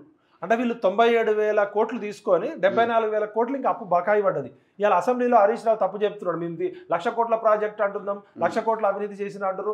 కేవలం శాంక్షన్డ్ లోనే, అంటే లోన్ కాకుండా ఇంకా రాష్ట్ర ప్రభుత్వం ఖర్చు పెట్టేది వేరు. 97,449 కోట్లు only Kaleshwaram lift irrigation. Interesting ఏంటంటే ఇది ఈఎంఐ కింద వీళ్ళు తీసుకున్నారు. ఈ పర్సంటేజ్ ఇంకా మనం నెక్స్ట్ చూస్తాం. ఒక్కొక్క ఇంట్రెస్ట్ 8.5 నుంచి 10.5 ఇంట్రెస్ట్ తీసుకున్నారు. మార్కెట్ మనం పర్సనల్ లోన్ తీసుకుంటాం కదా, మన పర్సనల్ లోన్ తీసుకున్నాడు. ఇది 12 years పీరియడ్లో కట్టాలి 97,449 కోట్లు. దీనికి ఇంట్రెస్టే దాదాపు 77,000 కోట్లు అయితే. చూడండి, ఇది ఒక 99,000 కోట్లు, అది 70,000 కోట్లు, అంటే దాదాపు 1,70,000 కోట్లు. పోనీ ఇదేమైనా పనికి వస్తుందా? ఒక్క ఎకరా కొత్త ఆయకట్టు లేదు, ప్రపంచంలోనే అతి వించైన ప్రాజెక్ట్. మొన్న 3 బరాజుల పని గోవింద. ఇది ఇప్పుడు దేనికి పనికిరాని ప్రాజెక్ట్. కాలువలు లేకుండా ఒక ఎకరా ఆయకట్టు రాకుండా మళ్ళీ వీళ్ళు సాధించిన అద్భుతం ఏంటో మరి ఆ డిస్కవరీ ఛానల్ కి యాడ్స్ ఇచ్చి సో ఇక్కడనే 1,00,000 కోట్లు కథం పట్టించాడు. 1,00,000 కోట్ల అప్పు ఈడ. ఇప్పుడు కట్టినవి కూడా ఎక్కడి నుంచి కట్టిండు? మనం కట్టినాయి. ఇంకా కట్టాల్సింది చూడండి 74,000 కోట్లు ఉంది. మళ్ళా వడ్డీ, మళ్ళీ ఈఎంఐ, పెరిగే ఇంట్రెస్ట్ రేటు. అంటే ఆర్థికంగా గుదిబండ. ఇది తెల్ల ఏనుగు లాంటిది. కాళేశ్వరం పేరుతో తెలంగాణ ప్రజలకు శనీశ్వరం చేసిండు. Telangana state water resources infrastructure development corporation limited, ఇది మిషన్ భగీరథ. దీనికి ఒక కార్పొరేషన్ పెట్టిండు. మిషన్ భగీరథనా ఇది? లేదు, వాటర్ రిసోర్స్ ఇది వేరే ఒకటి. దీని ద్వారా 19,643 కోట్లు అప్పు తెచ్చిండు. ఆల్రెడీ 15,284 కోట్లు తీసుకున్నారు కూడా, అకౌంట్లో పడిపోయినాయి. 14,060 కోట్లు ఇంకా కట్టాలి. అంటే కట్టింది అయితే ఏమి లేదు. ఇంకా ఈ రోజు పరిస్థితికి 14,000 కోట్లు ఇంకా కట్టాల్సింది ఉంది. డిపార్ట్మెంట్ ఇరిగేషన్ అయిపోయింది. ఇప్పుడు Panchayati Raj and rural development Telangana drinking water supply corporation limited, ఇదే ఇప్పుడు మిషన్ భగీరథ. 32,775 కోట్లు అప్పు తెచ్చిండు. దాంట్లో 27,838 కోట్లు వచ్చేసినాయి ఆల్రెడీ పైసలు. ఇంకా కట్టాల్సింది 7,000 కోట్లు అటు ఇటు కట్టిండు. 20,200 కోట్లు ఇంకా కట్టాలి. అంటే ఎంత గుదిబండ చూడండి. సో ఇట్లా ఇంకో transport roads and building department Telangana state housing corporation limited ద్వారా 9,036 కోట్ల అప్పు తీసుకున్నాడు. 9,005 కోట్లు ఆల్రెడీ వచ్చేసింది, ఆల్మోస్ట్ మొత్తం వచ్చింది. ఇంకా 6,470 కోట్ల రూపాయలు ఇంకా కట్టాల్సింది పెండింగ్. తెలంగాణ స్టేట్ ఎన్ని కట్టిండు? ఎన్ని కట్టిండు? ఇప్పుడు ఇల్లు వచ్చిన వాళ్ళు 10 మంది అయితే రానోళ్ళు 1,00,000 మంది. మరి ఎటుపోయిన ఈ పైసలు? కట్టిన ఇల్లు కూడా ఇంతవరకు ఇయ్యలే. ఇక్కడ కూడా చూడండి 3,000 కోట్లు అంటే ఎన్ని ఇల్లు కట్టొచ్చు? మరి ఎన్ని ఇల్లు కట్టిండు? 9,000 కోట్లు అప్పు తీసుకున్నారు. 6,470 కోట్లు ఇంకా కట్టాలి. 9,000 కోట్లకి ఎన్ని ఇల్లు కట్టాలి? 9,000 కోట్లు వచ్చేసినాయి ఆల్రెడీ. మరి ఎన్ని ఇల్లు కట్టొచ్చు? 9,000 డైవర్ట్ చేసారు, అన్ని డైవర్ట్ చేసిండు. ఇది Telangana state road development corporation 4,200 కోట్లు అప్పు తీసుకున్నాడు. ఆల్మోస్ట్ అంతా రిలీజ్ అయిపోయింది. 2,951 కోట్లు కట్టిండు. 10 సంవత్సరాల్లో కట్టింది దాదాపు, అంటే 3,000 కోట్లు ఇంకా కట్టాల్సి ఉంది. అవును. తెలంగాణ హౌసింగ్ బోర్డు 1000 కోట్లు తీసుకున్నాడు. 990 కోట్లు వచ్చేసినాయి, అది కట్టేసిండు. Department municipal administration urban develop, ఇదంతా కేటీఆర్ వ్యవహారం. Hyderabad metropolitan water supply and sewerage board 5,164 కోట్లు తీసుకున్నారు. మొత్తం వచ్చేసినాయి, సగం కట్టిలు, సగం అన్ని పెండింగ్ ఉన్నది. ఇంత డబ్బు తీసుకొని కూడా కనీసం వర్షం వస్తే చచ్చిపోతున్నారు పిల్లలు. 5 వర్షానికి మ్యాన్ హోల్ తెరుచుకుంటే పిల్లలు చచ్చిపోతారు, పెద్దోళ్ళు చచ్చిపోతారు. అంటే ఇప్పుడు బడ్జెట్ కాకుండా తీసుకునేది, బడ్జెట్ కాకుండా ఎస్విపిల ద్వారా ప్రభుత్వ హామీతోటి ప్రభుత్వం చెల్లించాల్సిన అప్పు ఇది. Telangana urban finance and infrastructure development corporation 2,050 కోట్లు తీసుకున్నారు. 2,050 కోట్లు వచ్చేసినాయి. 1,600 కోట్లు కట్టిరు, ఇంకా పెండింగ్ ఏ ఉన్నది. ఇట్లా హైదరాబాద్ మెట్రో రైలు కింద 387 కోట్లు తీసుకున్నారు. 286 కోట్లు కట్టాలి. Animal husbandry and fisheries department లో Telangana sheeps and goat development corporation కింద 4,000 కోట్లు తీసుకున్నారు. చూడండి, వాళ్ళ పేరు మీద కూడా 4,000 కోట్లు తీసుకున్నారు. ఇక్కడ ఇంకా 907 కోట్లు. గొర్రెలకు కూడా 4,000 కోట్లు అప్పే తీసుకున్నారు. మళ్ళీ ప్రజల దగ్గర వసూలు చేసారు. 40,000 డీడీ వసూలు చేసి 40,000 డీడీ లక్షల మంది దగ్గర వసూలు చేసారు. చాలా మందికి ఇంక ఇయ్యలే. ఇప్పుడు మళ్ళీ ఎంత కట్టిరు? 900 కోట్లు కట్టిరు, ఇంకా 3,000 కోట్లు పెండింగ్ ఉన్నది. ఇది చూడండి, కథ చూడండి. Telangana state fishermen cooperative societies federation limited 600 కోట్లు తీసుకున్నారు. 600 కోట్లు వచ్చి అకౌంట్ లో పడ్డాయి. 120 కోట్లు కట్టిరు, కథ మిగతా అంతా పెండింగే. అంటే వీళ్ళు చేసిన 17 రకాల ఇట్లా ఇవన్నీ energy department, Telangana state dairy development కింద 917 కోట్లు తీసుకున్నారు చూడండి. అదేవిధంగా తెలంగాణ పవర్ ఫైనాన్స్ కార్పొరేషన్ 2130 కోట్లు తీసుకున్నారు. అగ్రికల్చర్ అండ్ కోఆపరేషన్ డిపార్ట్మెంట్ లో తెలంగాణ స్టేట్ హార్టికల్చర్ డెవలప్మెంట్ కింద 874 కోట్లు తీసుకున్నారు. అదేవిధంగా health medical family welfare department కింద 874 కోట్లు. అది కాదు ఇది Telangana super speciality hospital corporation మీద 3535 కోట్లు తీసుకున్నాయండి. సూపర్ స్పెషాలిటీ హాస్పిటల్ కింద ఎన్ని కట్టిండు? ఒకటన్నా తట్ట మట్టేసింది లేదు ఇంతవరకు. ఒక్క హాస్పిటల్ రాలే హైదరాబాద్ లో కానీ వరంగల్లో కానీ. ఉన్న ఎంజిఎం ఉస్మానియా గాంధీ కూడా మూలనబడే పరిస్థితి. 3500 కోట్లు అప్పు తీసుకున్నాడు. 800 కోట్లు ఆల్రెడీ వచ్చినాయి. 777 కోట్లు కట్టిండు. ఇది చూడండి. Industries department Telangana state industries infrastructure corporation, అదేవిధంగా హోమ్ డిపార్ట్మెంట్, ఆఖరికి పోలీస్ హౌసింగ్ కార్పొరేషన్ దాని మీద కూడా తీసుకున్నారు. 500 కోట్లు అప్పు తీసుకున్నారు. అంటే ఏ డిపార్ట్మెంట్ వదిలిపెట్టలే. ఇదేంటంటే ప్రభుత్వ హామీతో స్పెషల్ పర్పస్ వెహికల్ ద్వారా సేకరించబడి ప్రభుత్వమే చెల్లించేసినాయి. ఇంకా రెండో రకం ఉంటుంది చూడండి మీరు 19వ పేజీ కదా, 19th పేజీ. ఇది ప్రభుత్వ హామీతో ఎస్పీవి ద్వారా సేకరించబడి ఎస్పీవీలే అంటే వాళ్ళు కట్టుకోగలిగే స్తోమత ఉన్న వాళ్ళే చెల్లిస్తారు. ప్రభుత్వం ఓన్లీ హామీ ఇస్తుంది, వాళ్ళకి వాళ్ళే సేకరించుకోవాలి, వాళ్ళే చెల్లించాలి. రాష్ట్రంలో 14 ఎస్పీవీలు మరియు సంస్థలు ప్రభుత్వ హామీ రుణాల ద్వారా 1,18,557 కోట్ల రుణం మొత్తాన్ని సేకరించినాయి. ఈ సంస్థలు రుణాన్ని తీర్చడానికి ఆదాయాన్ని కలిగి ఉన్నందున అవి అసలు మరియు వడ్డీని తిరిగి చెల్లించగలవు. నేటికి కేటగిరీలో మొత్తం బకాయిలు దాదాపు 95,462 కోట్లు పెండింగ్ లో ఉన్నాయి. ఇంకా అంటే అవేమో 1,80,000 కోట్లు, ఇవి 1,00,000 కోట్లు. ఆ 14 కూడా ఒకసారి చూడండి మీరు. 23 పేజ్ నెంబర్ 23లో ప్రభుత్వ హామీతో ఎస్పీవి ద్వారా సేకరించబడి ఎస్పీవీలు చెల్లించే రుణాలు 23లో ఇవే. ప్రభుత్వ హామీతో ఎస్పీవి ద్వారా సేకరించబడి ఎస్పీవీలు స్పెషల్ పర్పస్ వెహికల్ చెల్లించే రుణాలు అన్నమాట ఇవి. ఆ 14 ఒకసారి పేర్లు చదివితే మీకు జనాలకు అర్థమైంది. Food and civil supplies department అట Telangana state civil supplies corporation వాళ్ళు 65,300 కోట్ల అప్పు తీసుకున్నారు. అంతా వచ్చేసింది 56,000 కోట్లు కట్టిరు. వీళ్ళు కొంచెం కట్టగలిగే పొజిషన్ లో ఉన్నారు కాబట్టి ఆల్మోస్ట్ దగ్గర కట్టిరు. వీళ్ళు కట్టాలి. ఇప్పుడు పెండింగ్ ఉంది. ఈ రోజుకి 56,000 కోట్ల అప్పులో ఉంది ఇది. Telangana state southern power distribution company limited ఇడు మొత్తం ముంచి నా ముసలను పెట్టిరు, ఆగం చేసిన అవతల వాడు. 23,000 కోట్లు తీసుకుంటే ఇంకా 18,000 కోట్లు కట్టాల్సి ఉంది. ఇది కట్టాల్సింది. Telangana state northern power distribution ఇది రెండు మొత్తం దీని మొత్తం మా సీఎండి ప్రభాకర్ రావు వ్యవహారంలో ఈ వ్యవహారం అంతా నడిచింది. ఇక్కడే చూడండి, ఇది ఒక 24,000 కోట్లు, ఇది ఒక 14,000 కోట్లు, 28 అంటే 40,000 కోట్లు ఇక్కడే అప్పు ఉంది. ఇది ఎంత 12,000 కోట్లు ఇంకా పెండింగ్ ఉంది. అగ్రికల్చర్ కోఆపరేషన్ డిపార్ట్మెంట్ రూపాయిగా సగ గట్టనేగా తెచ్చిన అప్పట్లే ఉంది, తీసుకున్న అప్పు ఇది డిస్ట్రిబ్యూట్ అయింది, ఇది కట్టాల్సింది. అంటే కేవలం కట్టింది తిప్పి కొడితే 1000 కోట్లు కూడా కట్టలేదు 14,000 కోట్లలో. అంటే తెలంగాణ వెలుగు జిలుగుల వెనక అప్పులు ఉన్నాయి కదా, ఇది తీసుకున్న అప్పులే 40,000 కోట్లు, నష్టాలు ఒక 50,000 కోట్లు, అంటే 90,000 కోట్లు నష్టాల్లో ఉంది. అగ్రికల్చర్ కోఆపరేషన్ డిపార్ట్మెంట్ లో Markfed and Hyderabad agriculture cooperative association limited, TS seeds development corporation, transport roads and building department, ఇట్లా రకాలు జిహెచ్ఎంసి, చివరికి IT and communications, Telangana state industrial infrastructure corporation, TSSFC, ఇట్లా అన్నింటి నుంచి దగ్గర మొత్తం 14 ఎస్పీవీలు ఉన్నాయి. 1,18,557 కోట్లు లోన్ తీసుకున్నారు. దానిలో ఇప్పటికి శాంక్షన్ అయిపోయింది 1,11,727 కోట్లు. కట్టాల్సింది 95,466. ఇవి ఎస్పీవీలు ప్రభుత్వం హామీ ఇస్తే ఎస్పీవీల చే తీసుకోబడి ఎస్పీవీలే కట్టాల్సినవి. ఫస్ట్ ఏమో ప్రభుత్వం హామీ అయ్యొక 2,00,000 కోట్లు. ఇప్పుడు మూడో కేటగిరీ చూడండి, 19వ పేజీకి వెళ్ళండి. మూడోది ఇది రెండో కేటగిరీ, మూడోది ఉంది, నాలుగోది ఇంకోటి నాలుగోది ఉంది. మూడే కదా మొత్తం, నాలుగు ఇంకోటి కూడా ఉంది. ప్రభుత్వం చెల్లించని రుణాలు 19వ పేజీలో చూడండి. 19 దానిలో ప్రభుత్వం చెల్లించని మరియు ప్రభుత్వ హామీ లేని రుణాలు. ఇది ప్రభుత్వ హామీతో ప్రభుత్వం చెల్లించని మరియు ప్రభుత్వ హామీ లేని రుణాలట. అంటే వీళ్ళు గవర్నమెంట్ కార్పొరేషన్ ప్రభుత్వ హామీ లేని కార్పొరేషన్లు తీసుకున్న రుణాలను 3వ వర్గంగా చెప్పవచ్చు. ఈ రుణాలను ప్రభుత్వం పైన ఎటువంటి భారం లేకుండా కార్పొరేషన్లు స్వయంగా చెల్లింపులు చేస్తాయి.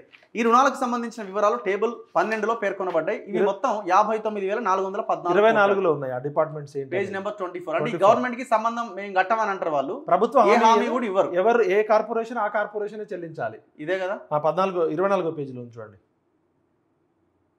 24లో 12 పేజ్ 12ది ఇది ఇది చూడండి, ఇది ఈ టేబుల్. ప్రభుత్వం చెల్లించని మరియు ప్రభుత్వ హామీ లేని రుణాలు. Energy department, Telangana state power generation cooperative limited చూడండి 43,263 కోట్ల అప్పు. అక్కడేమో ఎస్పీవీల ద్వారా దాదాపు 40,000 కోట్లు తీసుకున్నారు. ఇక్కడ స్టేట్ పవర్ జెన్కో ద్వారా 43,263 కోట్లు. ఆల్మోస్ట్ ఇంకా 10,000 crores గ్యాప్ ఉంది. 41 కట్టాలి, ఇప్పుడు ఇంకా కట్టాలి. అంటే అక్కడేమో 34 ఇందాక కట్టాల్సింది కదా, కట్టాల్సింది. ఇది ఓన్లీ 10,000 కట్టిరు, ఇంకా 31,000 కోట్లు కట్టాలి. Out standing balance. ట్రాన్స్కో 16,351 కోట్లు లోన్ శాంక్షన్ అయితే రెండు కలిపితేనే 41,000 కోట్లు అయింది. ఏది కార్పొరేషన్ ద్వారా తీసుకున్నాయి. ఇందాక ఎస్పీఓల ద్వారా తీసుకునే ఒక 40,000 కోట్లు, అంటే 80,000 కోట్ల అప్పు కనబడుతుంది. ఇక్కడ 40,000 కోట్లు, అక్కడ 40,000. Telangana state southern power distribution company limited ఇంకా 5,000 కోట్లు పెండింగ్ ఉంది. 6,000 కోట్లు దగ్గర. సింగరేణి కాలరీస్ లిమిటెడ్ 2,596 కోట్లు ఇంకా పెండింగ్ ఉంది. Telangana state northern power distribution company limited 3,043 కోట్లు పెండింగ్ ఉంది. టోటల్ డిపార్ట్మెంట్ టోటల్ ఎంత ఉందంటే 53,437. ఏది ఇది ప్రభుత్వ హామీ లేకుండా వీళ్ళు స్వయంగా కట్టాలి. మళ్ళా ప్రభుత్వం హామీ ఇచ్చింది ఒక 14,000 కోట్లు, 24,000 కోట్లు, అంటే దాదాపు 90,000 కోట్లు. ఏది వెలుగు జిలుగుల వెనక కేసీఆర్ సాధించిన ప్రగతి 90,000 కోట్ల అప్పు, 50,000 కోట్ల నష్టాలు. సో ఇట్లా అన్ని డిపార్ట్మెంట్స్ మనకు కనిపిస్తున్నాయి. మున్సిపల్ అడ్మినిస్ట్రేషన్లో కూడా జిహెచ్ఎంసి ఆల్మోస్ట్ ఇంకా 4,900 కోట్లు కట్టాలా. ట్రాన్స్పోర్ట్ అండ్ రోడ్స్ 1000 కోట్లు కట్టాలా. ఇట్లా టోటల్ 10 SPVs ఉన్నాయి. తెలంగాణ టూరిజం కూడా ఆల్మోస్ట్ 11 కోట్లు తీసుకుంటే 9 కోట్లు శాంక్షన్ అయితే ఇంకా 8 కట్టాలి. టూరిజం డిపార్ట్మెంట్ ఇది కూడా పెద్ద ఇది. మీరు 20వ పేజీ తీసుకుంటే మొత్తం వీళ్ళు ఎన్ని రకాల అప్పులు చేసిరు, ఎంత కట్టాలనేది total balance sheet. 20 page number 20లో ఆ రుణాల వివరాలు ఎట్లా తీసుకున్నారు టోటల్. ఇది టోటల్ చూడండి, ఇది 4 రకాలకు సంబంధించిన అప్పులు అన్నమాట ఇవి. ఇది FRBM లోన్స్ RBI పరిధిలో బడ్జెట్ ఎస్టిమేషన్స్ ప్రకారం తీసుకున్నాయే 3,89,673 కోట్లు. ప్రజలారు ఒకసారి గమనించండి, బడ్జెట్ లో పెట్టి FRBM RBI పరిధిలో తీసుకున్నాయి దాదాపు 4 లక్షల కోట్లు. Government guaranteed loans raised by SPVs but are serviced by government, అంటే ప్రభుత్వ హామీ పొంది ప్రభుత్వమే చెల్లించాల్సిన SPVల కింద తీసుకున్నాయి 1,27,000 కోట్లు. ప్రభుత్వం గ్యారంటీ ఇస్తుంది కానీ SPVలు మాత్రం చెల్లించాలి, SPVలతో తీసుకొని SPVలే చెల్లించాల్సినవి 95,468 కోట్లు. ప్రభుత్వంతో చెల్లించబడవు, ప్రభుత్వం హామీ ఇవ్వదు, అది కార్పొరేషన్ ద్వారా తీసుకుంటారు. అవి 59,414 కోట్లు. ఇందులో మేజర్ పవర్ సెక్టర్ ఎక్కువ ఉన్నది. అంటే ఈ 4 రకాల లోన్లు రాష్ట్ర ప్రభుత్వం ఈ 10 సంవత్సరాల్లో కేసీఆర్ గారు బంగారు తెలంగాణ ముసుగులో అప్పుల కుప్ప చేసింది. 3,89,000 కోట్లు బడ్జెట్ ద్వారా ప్రజలకి అసెంబ్లీలో ప్రవేశపెట్టింది. 3,89,000 కోట్లు మాత్రమే బడ్జెట్లో చూపించిండు. బడ్జెట్లో చూపించకుండా ఇంకో 3 లక్షల కోట్లు చేసిండు. అంటే ఈ 10 సంవత్సరాల్లో ప్రజల్ని మభ్యపెట్టడము, ప్రజల్ని మోసం చేయడము ఫైనాన్షియల్ క్రైమ్ ఇది. ఈ 6,71,000 కోట్ల అప్పు, దీని వడ్డీలు ఎంత కట్టాలి, ఈఎంఐలు ఎంత కట్టాలి, ఇది ఎన్ని సంవత్సరాల్లో తీరుతుంది, దీని ద్వారా వచ్చిన సంపద ఎంత, ఉపాధి ఎంత, దీన్ని సోషల్ ఆడిటింగ్, ఎకనామికల్ ఆడిటింగ్ చేస్తే వీళ్ళందరినీ తీసుకెళ్లి బొక్కలో పెట్టాలి. క్రైమే ఇది, ఫైనాన్షియల్ క్రైమ్ ఇది, ఫైనాన్షియల్ క్రైమ్. ఇప్పుడు వీళ్ళు ఏం చేయాలా? ఇప్పుడు వీళ్ళు వైట్ పేపర్ రిలీజ్ చేయగానే సరిపోదు మీ పని. ఇప్పుడు ఎవడెవడైతే ఈ డబ్బులు ఎక్కడ పోయినాయి ఏందన్నది పెద్ద ఇన్వెస్టిగేషన్ జరగాల్సిన అవసరం ఉంది. మేము వదిలేసినాం కదా, మేము ఏం చేయలేకపోతున్నాం. ఇప్పుడు ఏం చేస్తారంటే బేసిక్గా ఇప్పుడు మేము ఇచ్చిన హామీలు దీనివల్ల చేయలేకపోయినామని తప్పించుకున్న తప్పే అవుతుంది. ఎగ్జాక్ట్లీ, దీనికి చట్టబద్ధంగా చర్యలు తీసుకోవాలి. అప్పుడే ఈ డిస్కషన్కి ఒక లాజికల్ ఎండింగ్ ఉంటుంది. అంటే ఇన్ని రకాల లోన్స్ తీసుకున్నారు, ఇంతవరకు ఒక్కసారి కూడా చెప్పలేదు బడ్జెట్లో. ఇప్పుడు పెరుగుతున్న రుణ చెల్లింపుల భారం చూడండి ఎట్లుందో. సో పెరుగుతున్న రుణ చెల్లింపుల భారం అంటే మనం ఎవ్రీ మంత్ కడతానే ఉండాలి కదా. ఇప్పుడు తీసుకున్న అప్పుకి ఇంట్రెస్ట్తో సహా అసలు చెల్లించాలి. రుణ చెల్లింపుల భారం అనేది వివిధ వనరుల నుంచి గత కొన్ని సంవత్సరాలుగా తీసుకున్న రుణాలపైన వడ్డీ మరియు అసలు చెల్లించడానికి చేసిన వ్యయాన్ని సూచిస్తున్నది. ఈ రుణ చెల్లింపుల భారం రాష్ట్రం చేసే మొత్తం ఖర్చులో సింహభాగంగా ఉన్నది. అంటే మెయిన్ మనం ఖర్చు పెడుతున్నది అప్పులకి, దానికి సరిపోతుంది. ఈ 9 ఏళ్లలో తెలంగాణ రాష్ట్రంలో మొత్తం రుణ చెల్లింపుల భారం గణనీయంగా పెరిగింది. బడ్జెట్లో చూపిన రుణాలకు 2014-15లో అసలు మరియు వడ్డీ చెల్లింపుల భారం 6,954 కోట్లు అయితే, ఆ తర్వాత 2020-21 ఆర్థిక సంవత్సరం మినహాయిస్తే అన్ని సంవత్సరాల్లో ఈ చెల్లింపుల పెరుగుదలలో 2 అంకెల వృద్ధి కనిపించింది. 2023-24 సంవత్సరంలో వార్షిక సగటు వృద్ధి రేటు 22%తో పోలిస్తే 22%తో రాష్ట్ర మొత్తం రుణ చెల్లింపుల భారం 32,939 కోట్లకు చేరుకున్నది. 2014-15లో 6,954 కోట్లు ఉంటే 22-23కి వచ్చేసరికి 33,000 కోట్లకు వచ్చింది. అంటే 5 సంవత్సరం కట్టే అప్పు మనం 5 రెట్లు కట్టే అప్పు చూడండి ఎంత దారుణమో. ఒక సంవత్సరం మనం కట్టాల్సిన అప్పు ప్రతి సంవత్సరానికి 33,000 కోట్ల రూపాయలు. ఇది రాష్ట్రం యొక్క ఫైనాన్షియల్ వడ్డీలు వేరు, ఇది ఓన్లీ రుణ చెల్లింపులే. ఇది చూడండి ఒకసారి ఈ రుణ చెల్లింపుల భారాన్ని ఎట్లా చూసారు. ఈ రుణ చెల్లింపుల భారాన్ని బడ్జెటేతర రుణాల చెల్లింపుతో పోల్చి చూస్తే వార్షిక సగటు వృద్ధి రేటు చాలా ఎక్కువగా పెరిగింది. 73% మనం అప్పుల్లో పెరిగినాం. అందరేమో ఆదాయంలో పెరిగితే మనం అప్పులు కట్టడంలో 73%. దీని కారణంగా 2014-15లో 4% ఉన్న రుణ చెల్లింపుల భారం అనూహ్యంగా పెరిగి 2023-24 వచ్చేసరికి 39%కి చేరుకున్నదట. కేసీఆర్ ప్రభుత్వం వచ్చిన ఇయర్లో 4% ఉంటే అప్పులు కట్టేది, 23-24 వచ్చేసరికి 40% దాదాపు, అంటే 10 రెట్లు. 4% నుంచి 39% అంటే 10 రెట్లు. సో రాష్ట్రం మొత్తం రెవెన్యూ రాబడిలో రుణాల చెల్లింపుల భారం 2014-15లో 14% ఉంటే 2023-24 నాటికి 34%కి పెరిగింది. అనగా రాష్ట్ర ఆదాయంలో సింహభాగం ఈ అప్పుల చెల్లింపులకే కేటాయించడం వల్ల ఇతర ముఖ్యమైన ఖర్చులకు తక్కువ నిధులు కేటాయించాల్సి వస్తున్నది. మళ్ళీ ఇందులో ఈయన చేసే దుబారా ఖర్చు, దీన్ని బట్టి వీళ్ళు ఎడ్యుకేషన్కి ఏమి ఇచ్చారు, హెల్త్కి ఏమి ఇచ్చారు, ఎంప్లాయ్మెంట్కి ఏమి ఇచ్చారు, ఏమి లేవు.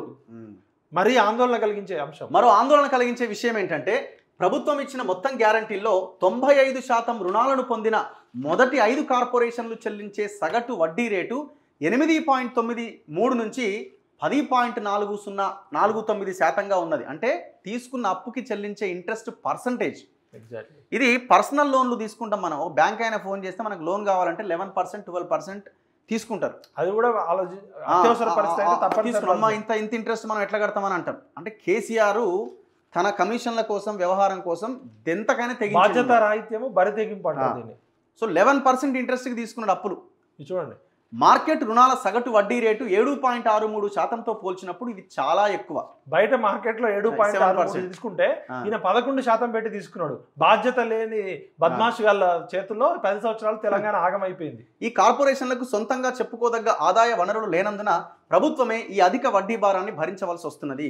దీనివల్ల రాష్ట్ర ఆర్థిక స్థితిగతుల మీద ప్రతికూల భారం పడ్డది. ఇందులో ఎలాంటి డౌట్ లేదు. ఈ 5 సంస్థలు మొత్తం అంటే రాష్ట్ర ఖజానాన్ని తీర్చిన ఈ 5 సంస్థలు ఎట్లా ఇంట్రెస్ట్ తీసుకున్నారు. ఇప్పుడు ఇది హరీష్ రావు చెప్పాలా. హరీష్ రావు ఓపెన్ చేసి మేము ఇంత పర్సెంటేజ్ ఎట్లా తీసుకున్నా మీరు తప్పు రాసిరని చెప్పాలా. పేజ్ చదువుకుంటా. చూడండి 5 సంస్థలు అంటున్నాడు. Kaleshwaram irrigation project corporation limited 74. వీళ్ళు ఏమంటున్నారు మాకు సమయం ఇవ్వలేదు అంటున్నారు. మీరు ఓపెన్ ప్రెస్ మీట్ పెట్టొచ్చుగా, విలేకరుల సమావేశం పెట్టారు. ఇగో మేము 9% తీసుకోలేదా 7%కే తీసుకుని వీళ్ళు తప్పు రాసిరని చెప్పొచ్చుగా. అవును. కాళేశ్వరం ఇరిగేషన్ ప్రాజెక్టు ద్వారా 74,590 కోట్ల అప్పులో ఇగో 9 అంటే ఆల్మోస్ట్ 10% ఇంట్రెస్ట్కి తీసుకున్నారు. Telangana state water resources infrastructure development corporation 10.49%. చూడండి తెలంగాణ 11%. అవుతారు ఎవరన్నా. మనం ఇంట్లో చిన్న ₹1,00,000 పర్సనల్ లోన్ తీసుకోవడానికే 10 సార్లు ఎంక్వైరీ చేసి ఏ బ్యాంకు తక్కువ రేటుకి ఇస్తుంది, ఏ బ్యాంకు ఇన్స్టాల్మెంట్స్ ఎట్లా, వీళ్ళు ఇష్టం వచ్చినట్టు ఇప్పటికే రాష్ట్రాన్ని అట్లా వదిలేసారు. Telangana state housing corporation 8.98% loan, Telangana state road development corporation 8.93%. ఈ 5 సంస్థలకే చెల్లించాల్సిన వడ్డీ ఎక్కువైపోయింది. ఆల్మోస్ట్ యావరేజ్గా 10% ఇంట్రెస్ట్కి తెచ్చి లోన్లు. ఇప్పుడు 30వ పేజీలో వీళ్ళు అసలు ఎంతమందికి ఇంకా బిల్స్ పెండింగ్ చేయాలి, ఎన్ని లక్షల మందికి బిల్స్ పెండింగ్ ఉందని తెలుస్తుంది. 30 పేజ్ తీయండి. 30 పేజీలో ఈ 30th పేజీలో ఓకే రాష్ట్ర ప్రభుత్వం తేదీ 19/12/2023 నాటికి ఉద్యోగులు, కాంట్రాక్టర్లు, సరఫరాదారులు మరియు ఇతరులకు సంబంధించిన 4,78,168 బిల్లులను క్లియర్ చేయాల్సి ఉంటుంది. ఈ బిల్లుల మొత్తం విలువ 40,154 కోట్ల రూపాయలు ఇంక ఇవ్వాలి. పనులు అయిపోయి ప్రజలారు ఒకసారి గమనించండి. ఏ డిపార్ట్మెంట్లో ఎన్ని బిల్స్ పెండింగ్ ఉన్నాయి, వాళ్ళ అమౌంట్ ఎంత అని చూస్తే డైరెక్టర్ ట్రెజరీస్ అండ్ అకౌంట్స్ లో 3,32,670 బిల్లులు పెండింగ్ ఉన్నాయి. ఇంతమంది బాధితులు 10 సంవత్సరాల నుంచి ఇబ్బంది పడుతున్నారు. వాళ్ళకి రావాల్సిన బిల్స్ 4,908 కోట్లు. అదేవిధంగా పబ్లిక్ డిపాజిట్ అకౌంట్ నుంచి 1,04,248 బిల్లులు పెండింగ్ ఉన్నాయి పబ్లిక్ డిపాజిట్ అకౌంట్ లో. వీళ్ళకి రావాల్సిన 9,062 కోట్లు. పే అండ్ అకౌంట్స్ ఆఫీసులో 31,081 బిల్లులు పెండింగ్ ఉన్నాయి. 15,686 కోట్లు. Director of works and accounts లో director of works accounts works లో 10,169. అంటే మొత్తం ఈ 4 డిపార్ట్మెంట్లు హెచ్ఓడీల కింద 4,78,168 బిల్లులు పెండింగ్ ఉన్నాయి. అంటే ఎంత బాధ్యత రాహిత్యము, ఎంత బరితెగింపు చూడండి. వీళ్ళకి రావాల్సిన మొత్తం కలిపితే 40,154 కోట్లు చెల్లించాల్సిందా. అంటే సర్పంచుల దగ్గర నుంచి మొదలు పెడితే చిన్న చిన్న కాంట్రాక్టర్ వరకు కాంట్రాక్టర్లు సర్పంచులు ఆత్మహత్యలు చేసుకునే పరిస్థితి ఉంది రాష్ట్రం. ఇందులో తెలంగాణ కాంట్రాక్టర్లది కూడా ఉంటుంది. అవును.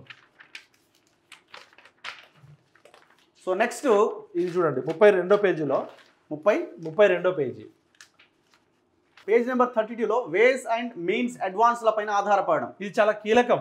ఇప్పుడు ఏ రోజు అప్పు ఆ రోజు తెచ్చుకుంటారు కొంతమంది. ఇది అడ్డ మీద పోయి కూలి పని చేసుకున్నట్టు ఆ రోజు లేకపోతే వాడి పూట కూడా నడవదు. రెక్కాడితే కానీ డొక్కాడని అంటారు చూసినా. రాష్ట్ర ప్రభుత్వం కూడా ఆర్బీఐ ఇచ్చే రోజు వేస్ అండ్ మీన్స్ ద్వారానే నడుస్తుంది. సో ఒకసారి చూద్దాం ఈ వేస్ అండ్ మీన్స్ అంటే ఏంటంటే భారతీయ రిజర్వ్ బ్యాంక్ రాష్ట్ర ప్రభుత్వాలకు ఒక బ్యాంకర్ లాగా పనిచేస్తుంది. మరియు ఈ విషయంలో నగదు నిర్వహణ కోసం వేస్ అండ్ మీన్స్ అడ్వాన్స్లు WMA మరియు ఓవర్ డ్రాఫ్ట్ సౌకర్యాలు అందిస్తుంది. అంటే మీకు అత్యవసరమైన పరిస్థితి వచ్చినప్పుడు ఆర్బీఐ ఆదుకుంటుంది అన్నట్టు. WMA అనేది రాష్ట్ర ప్రభుత్వం యొక్క ఖర్చు మరియు రెవెన్యూ రాబడి మధ్య తాత్కాలిక అంతరాలు తగ్గించడానికి ఆర్బీఐ అందించే స్వల్పకాలికమైన రుణం అన్నట్టు. ఇది అప్పటికప్పుడు తక్షణ ఇమ్మీడియట్ బయటపడడానికి ఇచ్చే రుణం అన్నట్టు. ఇది పన్ను వసూళ్లు లేదా ఇతర ఆదాయ మార్గాల ద్వారా వనరులు సమకూరే వరకు అయ్యే ఖర్చులను అందుకోవడానికి ఆర్బీఐ కల్పించే స్వల్పకాలికమైన రుణం ఇది.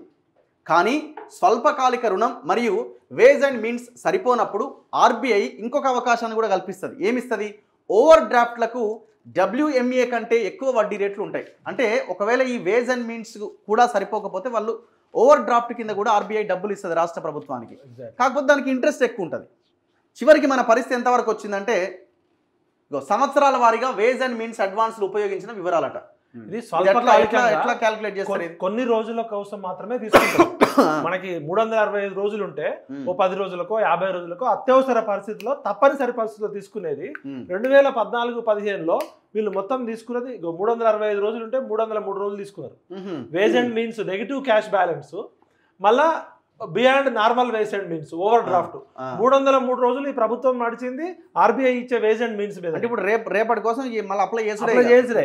ఇప్పుడు 2015-16లో 366 రోజులు పూర్తిగా.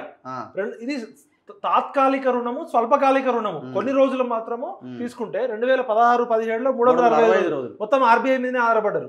2017-18లో 365 రోజులు, 2018-19 365 రోజులు, 2019-20 మొత్తం 366 రోజులు. మొత్తం వీళ్ళు తీసుకుంటే వీళ్ళ 10 ఏళ్ల పాలనలో ఒక్క 2014-15లో 303 రోజులు, 2023-24 ఇప్పటికే ఈ మార్చి రాకముందే 244 రోజులు కథం పట్టించారు. దీన్ని ఎనాలిసిస్ చేస్తే అర్థమవుతుంది వీళ్ళు ఎట్లా చేసిరు పాలన అనేది.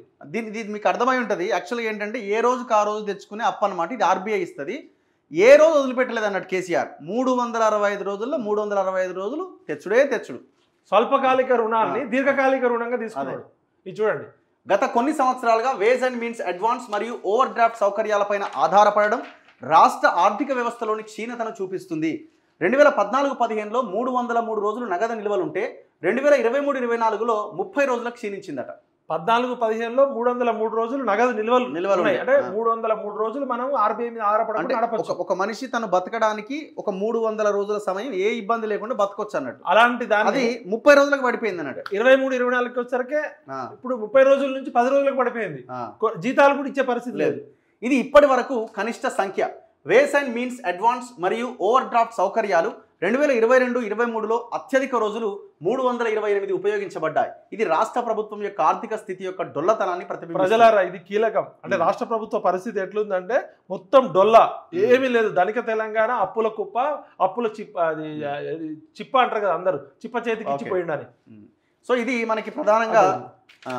నెక్స్ట్ రెవెన్యూ లోటు అనేది ఎట్లా ఉంది చూడండి ఒకసారి. రెవెన్యూ లోటు అంటే ఏంది? రెవెన్యూ లోటు అనేది జీతాలు, పెన్షన్లు, వడ్డీలు, సబ్సిడీలు, సంస్థలకు గ్రాంట్లు మొదలైన సాధారణ పునరావృత వ్యయాలు తీర్చడానికి ప్రభుత్వం చేసే ఖర్చులు, వాటి చెల్లింపులు మరియు పన్నులు, పన్నేతర ఆదాయం, కేంద్ర పన్నుల్లో వాటా మరియు కేంద్ర ప్రభుత్వ గ్రాంట్ల నుంచి ఆదాయం మధ్య వ్యత్యాసాన్ని సూచిస్తుందట.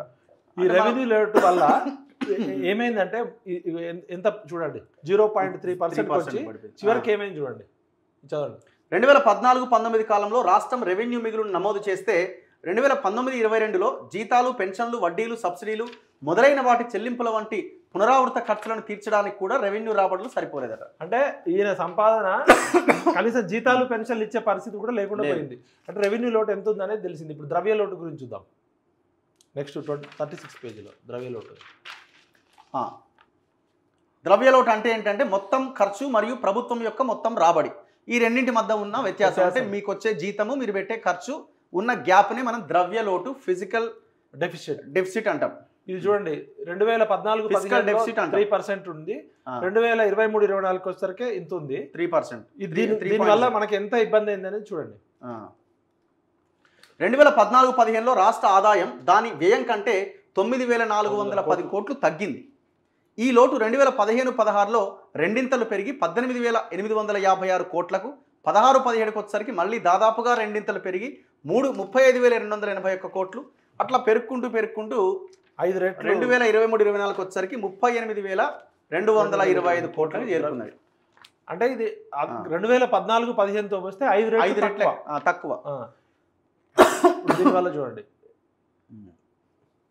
Controller and auditor general of India CAG యొక్క స్టేట్ ఫైనాన్స్ ఆడిట్ రిపోర్ట్స్ నందు సరైన అకౌంటింగ్ విధానాన్ని పాటించకపోవడం కారణంగా రాష్ట్రం తన ఆర్థిక లోటును 2015 నుంచి 21 సంవత్సరాల్లో 7,636 కోట్లు తక్కువగా చూపింది. క్రైమ్ యాక్చువల్ గా. ఓకే, ఇప్పుడు ఇచ్చే రిపోర్ట్స్లలో దొంగ లెక్కలు రాయేస్తారు. ఇది డైరెక్ట్ కాగ్ చెప్పింది. మీరు ఇచ్చే ఈ 15 నుంచి 21 సంవత్సరాల్లో దాదాపు 7,700 కోట్లు తక్కువగా చూపించింది. స్టేట్ జిఎస్డిపిలో రాష్ట్ర ఆర్థిక లోటు సగటున 3.7%గా ఉంది. మరియు 8 సంవత్సరాల్లో 3 సంవత్సరాల పాటు ఆర్థిక బాధ్యత మరియు బడ్జెట్ నిర్వహణ నిబంధనలు పాటించలేదు, FRBM నిర్వహణ పాటించలేదు, రూల్స్ పాటించలేదు. దీన్ని బట్టి ఎంత బాధ్యత రహితంగా ఉన్నారనేది తెలిసిపోతుంది. మీరు నెక్స్ట్ వెళ్ళండి. ఫిజికల్ డెఫిసిట్లో మనం ఎక్కడ ఉన్నామంటే లాస్ట్ మనం ఈ ఒడిశా, జార్ఖండ్, గుజరాత్, ఛత్తీస్గఢ్, ఉత్తరప్రదేశ్, మహారాష్ట్ర, ఆంధ్రప్రదేశ్, గోవా, కర్ణాటక, హర్యానా, మొత్తం వెస్ట్ బెంగాల్, బీహార్, రాజస్థాన్, తమిళనాడు, మనం 16లో ఉన్నాం. అంటే చూడండి, physical deficit to GSDP ratio 4.1%. మన తర్వాత పంజాబ్ అండ్ కేరళ ఉన్నాయి. దీన్ని బట్టి ఎంత దాటం చూడండి. అంటే వీళ్ళు కేంద్ర ప్రభుత్వ గైడ్ లైన్స్ పాటించలేదు, FRBM రూల్స్ పాటించలేదు, RBI ఇంకా మరో కీలకమైన అంశం విద్య మరియు ఆరోగ్యం పైన ఎట్లా ఖర్చు పెట్టారు. సో వీళ్ళు దీన్ని కూడా ఫోకస్ చేశారు. విద్యారంగం ఇది చాలా కీలకమైన రంగం. దీన్ని మనం ఇంకా బలోపేతం చేయాల్సిన అవసరం ఉంది. నేషనల్ వైడ్ యావరేజ్ చూడండి. PRS ప్రచురించిన అక్టోబర్ 2023లో ప్రచురించిన స్టేట్ ఫైనాన్సెస్ నివేదిక ప్రకారంగా 2023-24లో రాష్ట్రాలు తమ బడ్జెట్లో సగటున 14.7% విద్యపై ఖర్చు చేస్తాయని అంచనా వేస్తే తెలంగాణ మాత్రం 7.6% ఖర్చు చేస్తుందని అంచనా వేయబడ్డది. ఇది చాలా చాలా చాలా చాలా అత్యల్పంగా ఉంది. దేశ సగటులో, జాతీయ సగటులో దాదాపు సగం కూడా లేదు. అయితే వాస్తవానికి 7.6% కూడా ఖర్చు పెట్టలేదు. ఇది అంచనా. ఐ థింక్ నేను కూడా 6.2% ఖర్చు, మొత్తం దేశంలోనే తక్కువ. మీరు చూడండి, వెరీ క్లియర్ ఫిగర్ మనకు కనిపిస్తుంది. ఎడ్యుకేషన్ లో వీళ్ళు పెట్టిన ఖర్చు ఎంత అనేది జూమ్ చేస్తున్నావు కదా. తెలంగాణ స్టేట్ వీళ్ళు అంచనా ఇండియా మొత్తంలో లాస్ట్ 7 ఉందని చూడండి. ఇది కూడా ఖర్చు పెట్టలే. 6.2%. అంటే ఈయన సాధించిన అభివృద్ధి బంగారు తెలంగాణలో విద్యారంగం. సో ఫస్ట్ మనం ఢిల్లీ చూస్తున్నాం. 24.3% ఢిల్లీ ఖర్చు పెట్టింది. ఇప్పుడు వీళ్ళు లెక్కలు చెప్పడం కాదు, వీళ్ళు కూడా ఖర్చు పెట్టాలి. మరి రాజస్థాన్ 19.5%, ఛత్తీస్గఢ్ 19.4%, హిమాచల్ ప్రదేశ్ 18.9%, బీహార్ 17.9%, అస్సాం చివరికి 16.8% ఎడ్యుకేషన్ ఖర్చు పెట్టింది. మహారాష్ట్ర 16.6%, ఉత్తరాఖండ్ 16.6%, వెస్ట్ బెంగాల్ 16.5%, సిక్కిం 16.4%, తెలంగాణ 7.6%. అంటే చూడండి, మధ్యప్రదేశ్ 16.1%, నాగాలాండ్ 16.1%, గుజరాత్ అనేది గోవా 14.9%, చివరి గోవా కూడా. అండ్ ఇది మేఘాలయ 14.8%, జమ్మూ కాశ్మీర్ 14.7%, మిజోరం 14.7%, జార్ఖండ్ 14.5%, గుజరాత్ 14.3%, తమిళనాడు 14.1%, హర్యానా 14%, కేరళ 14%, ఒడిశా 13.2%, పంజాబ్ 13.1%, ఉత్తరప్రదేశ్ 13.1%, ఆంధ్రప్రదేశ్ 12.6%, త్రిపుర 12.3%, మణిపూర్ 11.5%, పాండిచ్చేరి 11.5%, కర్ణాటక 11%, అరుణాచల్ ప్రదేశ్ 9.9%, మనం చివరికి చివర్లో ఉన్న అరుణాచల్ ప్రదేశ్ తో కూడా పోటీలో లేము. ఇంకా దీనిలో కూడా 7.6% ఖర్చు పెట్టకుండా 6.2%. ఇది దీన్ని బట్టి ఎడ్యుకేషన్ మీద పెడుతున్న విద్యారంగం అనేది చాలా కీలకము. అలాంటి విద్యారంగంలోనే ఇంత నెగ్లిజెన్స్ చేసినాక కేటీఆర్ గారు కేసీఆర్ గారు మీ తలకాయ ఎక్కడ పెట్టుకుంటారు? మరి బంగారు తెలంగాణ అన్నారు కదా, విద్యారంగం అనేది అన్నిటికన్నా కీలకం. ఆఫ్రికా లాంటి దేశాలు, వెనుకబడ్డ దేశాలు కూడా స్కూల్స్ యూనివర్సిటీలు స్టార్ట్ అవుతున్నాయి. అలాంటి దేశాల్లో, అలాంటి రాష్ట్రాల్లో, వెనుకబడ్డ రాష్ట్రాలు, even Arunachal, north east states ఎంత వెనుకబడి ఉంటాయి వాటి వీళ్ళు మేనిఫెస్టోలో పెట్టినట్టున్నారు 15% పైన ఖర్చు పెడతామని. చూడాలి మరి రేపటి బడ్జెట్ లో వీళ్ళు ఏ పాటిగా ఖర్చు పెడతారన్నది చూద్దాం మనం. నెక్స్ట్ ఆరోగ్య రంగం విషయానికి వద్దాం. ఆరోగ్య రంగంలో వీళ్ళు ఇచ్చిన ఈ వైట్ పేపర్ లో కనిపిస్తున్న అంశాలు చూడండి. ఇక్కడ చూడండి వాళ్ళు ఎంత ఖర్చు పెట్టారు అనేది. PRS అక్టోబర్ 2023 ప్రచురించిన స్టేట్ ఆఫ్ స్టేట్ ఫైనాన్సెస్ నివేదిక ప్రకారం 2023-24లో తెలంగాణ మొత్తం బడ్జెట్ ఖర్చులో కేవలం 5% మాత్రమే ఆరోగ్యం మరియు కుటుంబ సంక్షేమం పైన ఖర్చు చేస్తుందని అంచనా వేయబడ్డది. ఇది దేశంలోనే 4వ అత్యల్ప మరియు జాతీయ స్థాయి సగటు యాక్చువల్గా 6.2%, దానికంటే 1.2% తక్కువగా ఉన్నది. 5%. మనం ఏడున్నామంటే ఎంత అంటే మనం ఖర్చు పెట్టింది 5%. చూడండి మొత్తం ఇండియా మొత్తంలో. మళ్ళీ ఇక్కడ కూడా టాప్లో ఢిల్లీ ఉంది 14.3%. కేజ్రీవాల్ గవర్నమెంట్ అక్కడ 14.3% ఖర్చు పెడుతున్నది. ఇక మన తర్వాత పాండిచ్చేరి, గోవా, మిజోరాం, జమ్మూ కాశ్మీర్, ఒడిశా, రాజస్థాన్, యూపీ, బీహార్, జార్ఖండ్, ఉత్తరాఖండ్, వెస్ట్ బెంగాల్ అన్ని మొత్తం దేశంలో అన్ని రాష్ట్రాలు టాప్ లో ఉన్నాయి. మనం ఏడున్నామంటే 4వ ప్లేస్ లో. మన తర్వాత ఇది కూడా 5% ఖర్చు పెట్టట్లే, ఇది కూడా 2%. ఇక మనకంటే దరిద్రులు ఇక్కడ కర్ణాటక, మహారాష్ట్ర అండ్ పంజాబ్ వాళ్ళు ఉన్నారు. సో ఇది వాస్తవ పరిస్థితి. దీని మీద మరి ఇప్పుడు ఇంతసేపు హరీష్ రావు మాట్లాడింది కదా అసెంబ్లీలో, దీన్ని ఇది అవునా కాదా, రైటా? మీకు అసెంబ్లీలో సమయం ఇవ్వలేదు అంటున్నారు కదా, చలో ప్రెస్ మీట్ పెట్టండి. మీరు తెలంగాణ భవన్లో పెడతారా, సోమాజిగూడ ప్రెస్ క్లబ్లో పెడతారా? దీని మీద మీరు చర్చకు పిలవండి. వాళ్ళు మీరు సృష్టించిన సంపద ఏంది, ఆ సంపద వల్ల వచ్చిన ఉపాధి ఏంది, దానివల్ల వచ్చిన ఆదాయం ఏంది, దానివల్ల తెలంగాణ ఆస్తులు ఎంత పెరిగినాయి? సో ఇది ఓవరాల్గా తెలంగాణలో ఉన్న రాష్ట్ర ఆర్థిక పరిస్థితి పైన కాంగ్రెస్ ప్రభుత్వం విడుదల చేసిన శ్వేతపత్రం. సో ఇది రిలీజ్ చేయగానే ఇక మేము దాని నుంచి తప్పించుకుంటామంటే కూడా కుదరదు. మీరు ఇచ్చిన హామీలు నెరవేర్చాలి. కొంతవరకు మీకు ఈ పరిస్థితి, ఇప్పుడున్న ఫైనాన్షియల్ స్టేటస్ అన్నది మీకు కొంత ఒక 2 నెలలు, 2 నెలలు, 3 నెలలు వెసులుబాటును ఉంచవచ్చు. కానీ దీర్ఘకాలికంగా మీరు ఇచ్చిన హామీల నుంచి తప్పించుకోవడానికి అయితే అవకాశం లేదు. మీరేం చెప్తారు ఇప్పుడున్న గవర్నమెంట్కి? ప్రధానంగా తెలంగాణ రాష్ట్రం అనేది ధనిక రాష్ట్రంగా ఏర్పడింది. 4 కోట్ల ప్రజల ఆకాంక్షలకు అనుగుణంగా ఎంతో మంది త్యాగాలతో వచ్చిన రాష్ట్రం. నీళ్లు, నిధులు, నియామకాల పేరుతో, నీళ్ల పేరుతో కన్నీళ్ళు వచ్చే విధంగా ఉంది బడ్జెట్ చూస్తే. నిధుల పేరుతో అప్పుల కుప్ప అయింది, నియామకాల పేరుతో నిరుద్యోగుల ఆత్మహత్యలైంది. ఇప్పుడు ఏర్పడ్డ ప్రభుత్వము బాధ్యతతోటి ఇది మన నిన్ననే RBI మాజీ గవర్నర్ ఆయన రఘురామ రాజన్ని పిలిపించి ఫైనాన్షియల్ ఎక్స్పర్ట్స్ ని పిలిపించి అడ్వైజ్ తీసుకోవడం అనేది చాలా మంచి పరిణామం. ఎందుకంటే ఫైనాన్స్, ఎకనామిక్స్ అనేది ఒక ప్రత్యేకమైన సబ్జెక్టు. RBI గైడ్ లైన్స్ ప్రకారము సెంట్రల్ గవర్నమెంట్ నుంచి మీరు చాలా ఫండ్స్ తెచ్చుకోవాలి. లేకపోతే ఇలా 10 రోజులకు కూడా నడిపే పరిస్థితి లేదు. 100 రోజులకి 2014-15లో 100 రోజులకు ఉన్న సాధారణ నిల్వలు, రిజర్వ్ నిల్వలు 10 రోజులకు కూడా పరిస్థితికి దిగజారిందంటే కేసీఆర్ ప్రభుత్వము ఈ 10 ఏళ్ల కాలంలో ప్రజలకి కస్టోడియన్గా ఉండాల్సిన ముఖ్యమంత్రి విచ్చలవిడిగా దుబారా చేసి పనికిరాని బిల్డింగులు కట్టి ఈయన హంగు ఆర్భాటం చేసి మొత్తం అప్పుల కుప్పగా చేర్చిండు. ఇప్పుడు రేవంత్ రెడ్డి గారి మీద ఒక ముందు గొయ్యి వెనక నుయ్యి లాగుంది పరిస్థితి. ఒకవైపు అభివృద్ధి పథకాలు నడిపియాలి, ఒకవైపు జీతాలు పెన్షన్ ఇవ్వాలి, ఒకవైపు సంక్షేమ పథకాలు నడిపియాలి.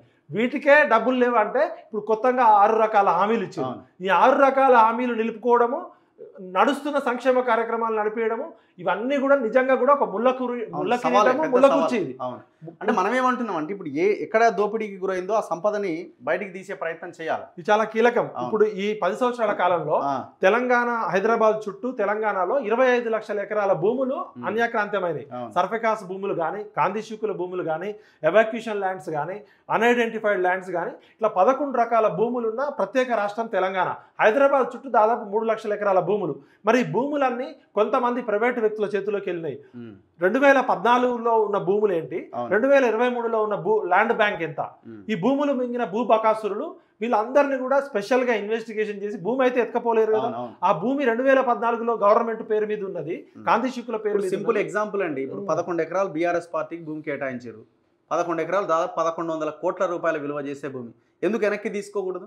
తీసుకోవాలి ఖచ్చితంగా. అది ఇప్పుడు ఆల్రెడీ టీఆర్ఎస్ పేరు మీద ఇచ్చినాము. అట్లాంటివన్నీ ప్రతి నియోజకవర్గం వీళ్ళ పార్టీ ఆఫీసులు, ఎమ్మెల్యే క్యాంప్ ఆఫీసులు, వీళ్ళు చేసిన దుబారా, వీళ్ళు తెచ్చిన లోన్లు, వీళ్ళు మల్టీనేషనల్ కంపెనీల పేరు మీద ఎన్ని వందల వేల ఎకరాలు ఎంత అగ్గుకి ఇచ్చారు మొత్తం బయటికి తీస్తే ఈ 25 లక్షల ఎకరాల భూములు ఇవాళ హైదరాబాద్ లో ఎటు చుట్టినా 10 కోట్ల రూపాయలు తక్కువ లేదు.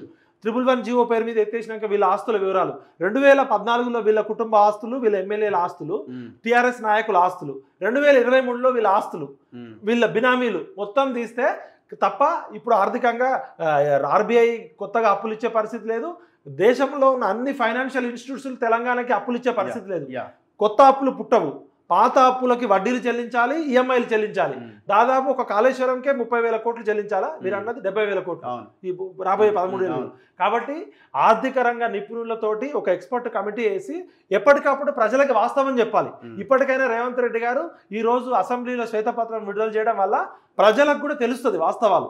ఎప్పుడైనా కూడా బడ్జెట్ అంటే ఆదాయము, వ్యయము, ఖర్చు, వడ్డీలు, చెల్లింపులు, మిగులు బడ్జెటా, ద్రవ్య లోటు ఎంత ఉంది, రుణం ఎంత ఉంది అనేది తెలిస్తే ప్రజలు కూడా బాధ్యత ఉంటారు. కాబట్టి రేవంత్ రెడ్డి గారు చేసిన ఈ పనిని అందరూ హర్షిస్తూనే మరింత బాధ్యతగా, ఎటువంటి దుబారా లేకుండా, ఎటువంటి అనవసరమైన కొత్త ఖర్చులు లేకుండా ప్రభుత్వం నడపాలని రేవంత్ రెడ్డి గారు తీసుకున్న నిర్ణయం వాస్తవ రూపంలో ఉండాలని కోరుకుంటున్నాము. ఈ 25 లక్షల ఎకరాలు ఈ కాళేశ్వరం కింద చేసిన అప్పులు, వీళ్ళు చేసిన అన్ని రకాల ప్రాజెక్టులు కూడా సిబిఐ తోటి సోషల్ ఆడిటింగ్ చేయాలి. ఎకనామికల్ ఆడిటింగ్ చేస్తే మొత్తం వీళ్ళ దొంగల భర్తం బయటపడుతుంది. Anyway, thank you very much. చాలా సుదీర్ఘంగా, చాలా ఎక్కువసేపు మనం ఈ విశ్లేషణ మీరు అందించినందుకు ధన్యవాదాలు. సో తెలంగాణ ప్రజలారా ఆలోచించండి, ఇది రాష్ట్ర ఆర్థిక పరిస్థితి. ఈ క్వశ్చన్ కంటిన్యూ అవ్వాల్సిన అవసరం ఉంది. రేపు ప్రభుత్వం దీన్ని ముందు పెట్టి తప్పించుకునే అవకాశం కూడా ఉండకూడదు. వాళ్ళ ఖర్చులు తగ్గించుకోవాలి, ఈ తిన్నదంతా వాళ్ళు బయటకు తీసే ప్రయత్నం చేయాలి. సో ఆ దిశగా వాళ్ళు ప్రయత్నం చేస్తారని మనం ఆశిద్దాం. వాళ్ళకు కూడా కొంత సమయం ఇచ్చే ప్రయత్నం చేద్దాం. చూస్తూనే ఉండండి మన తొలి వెలుగు.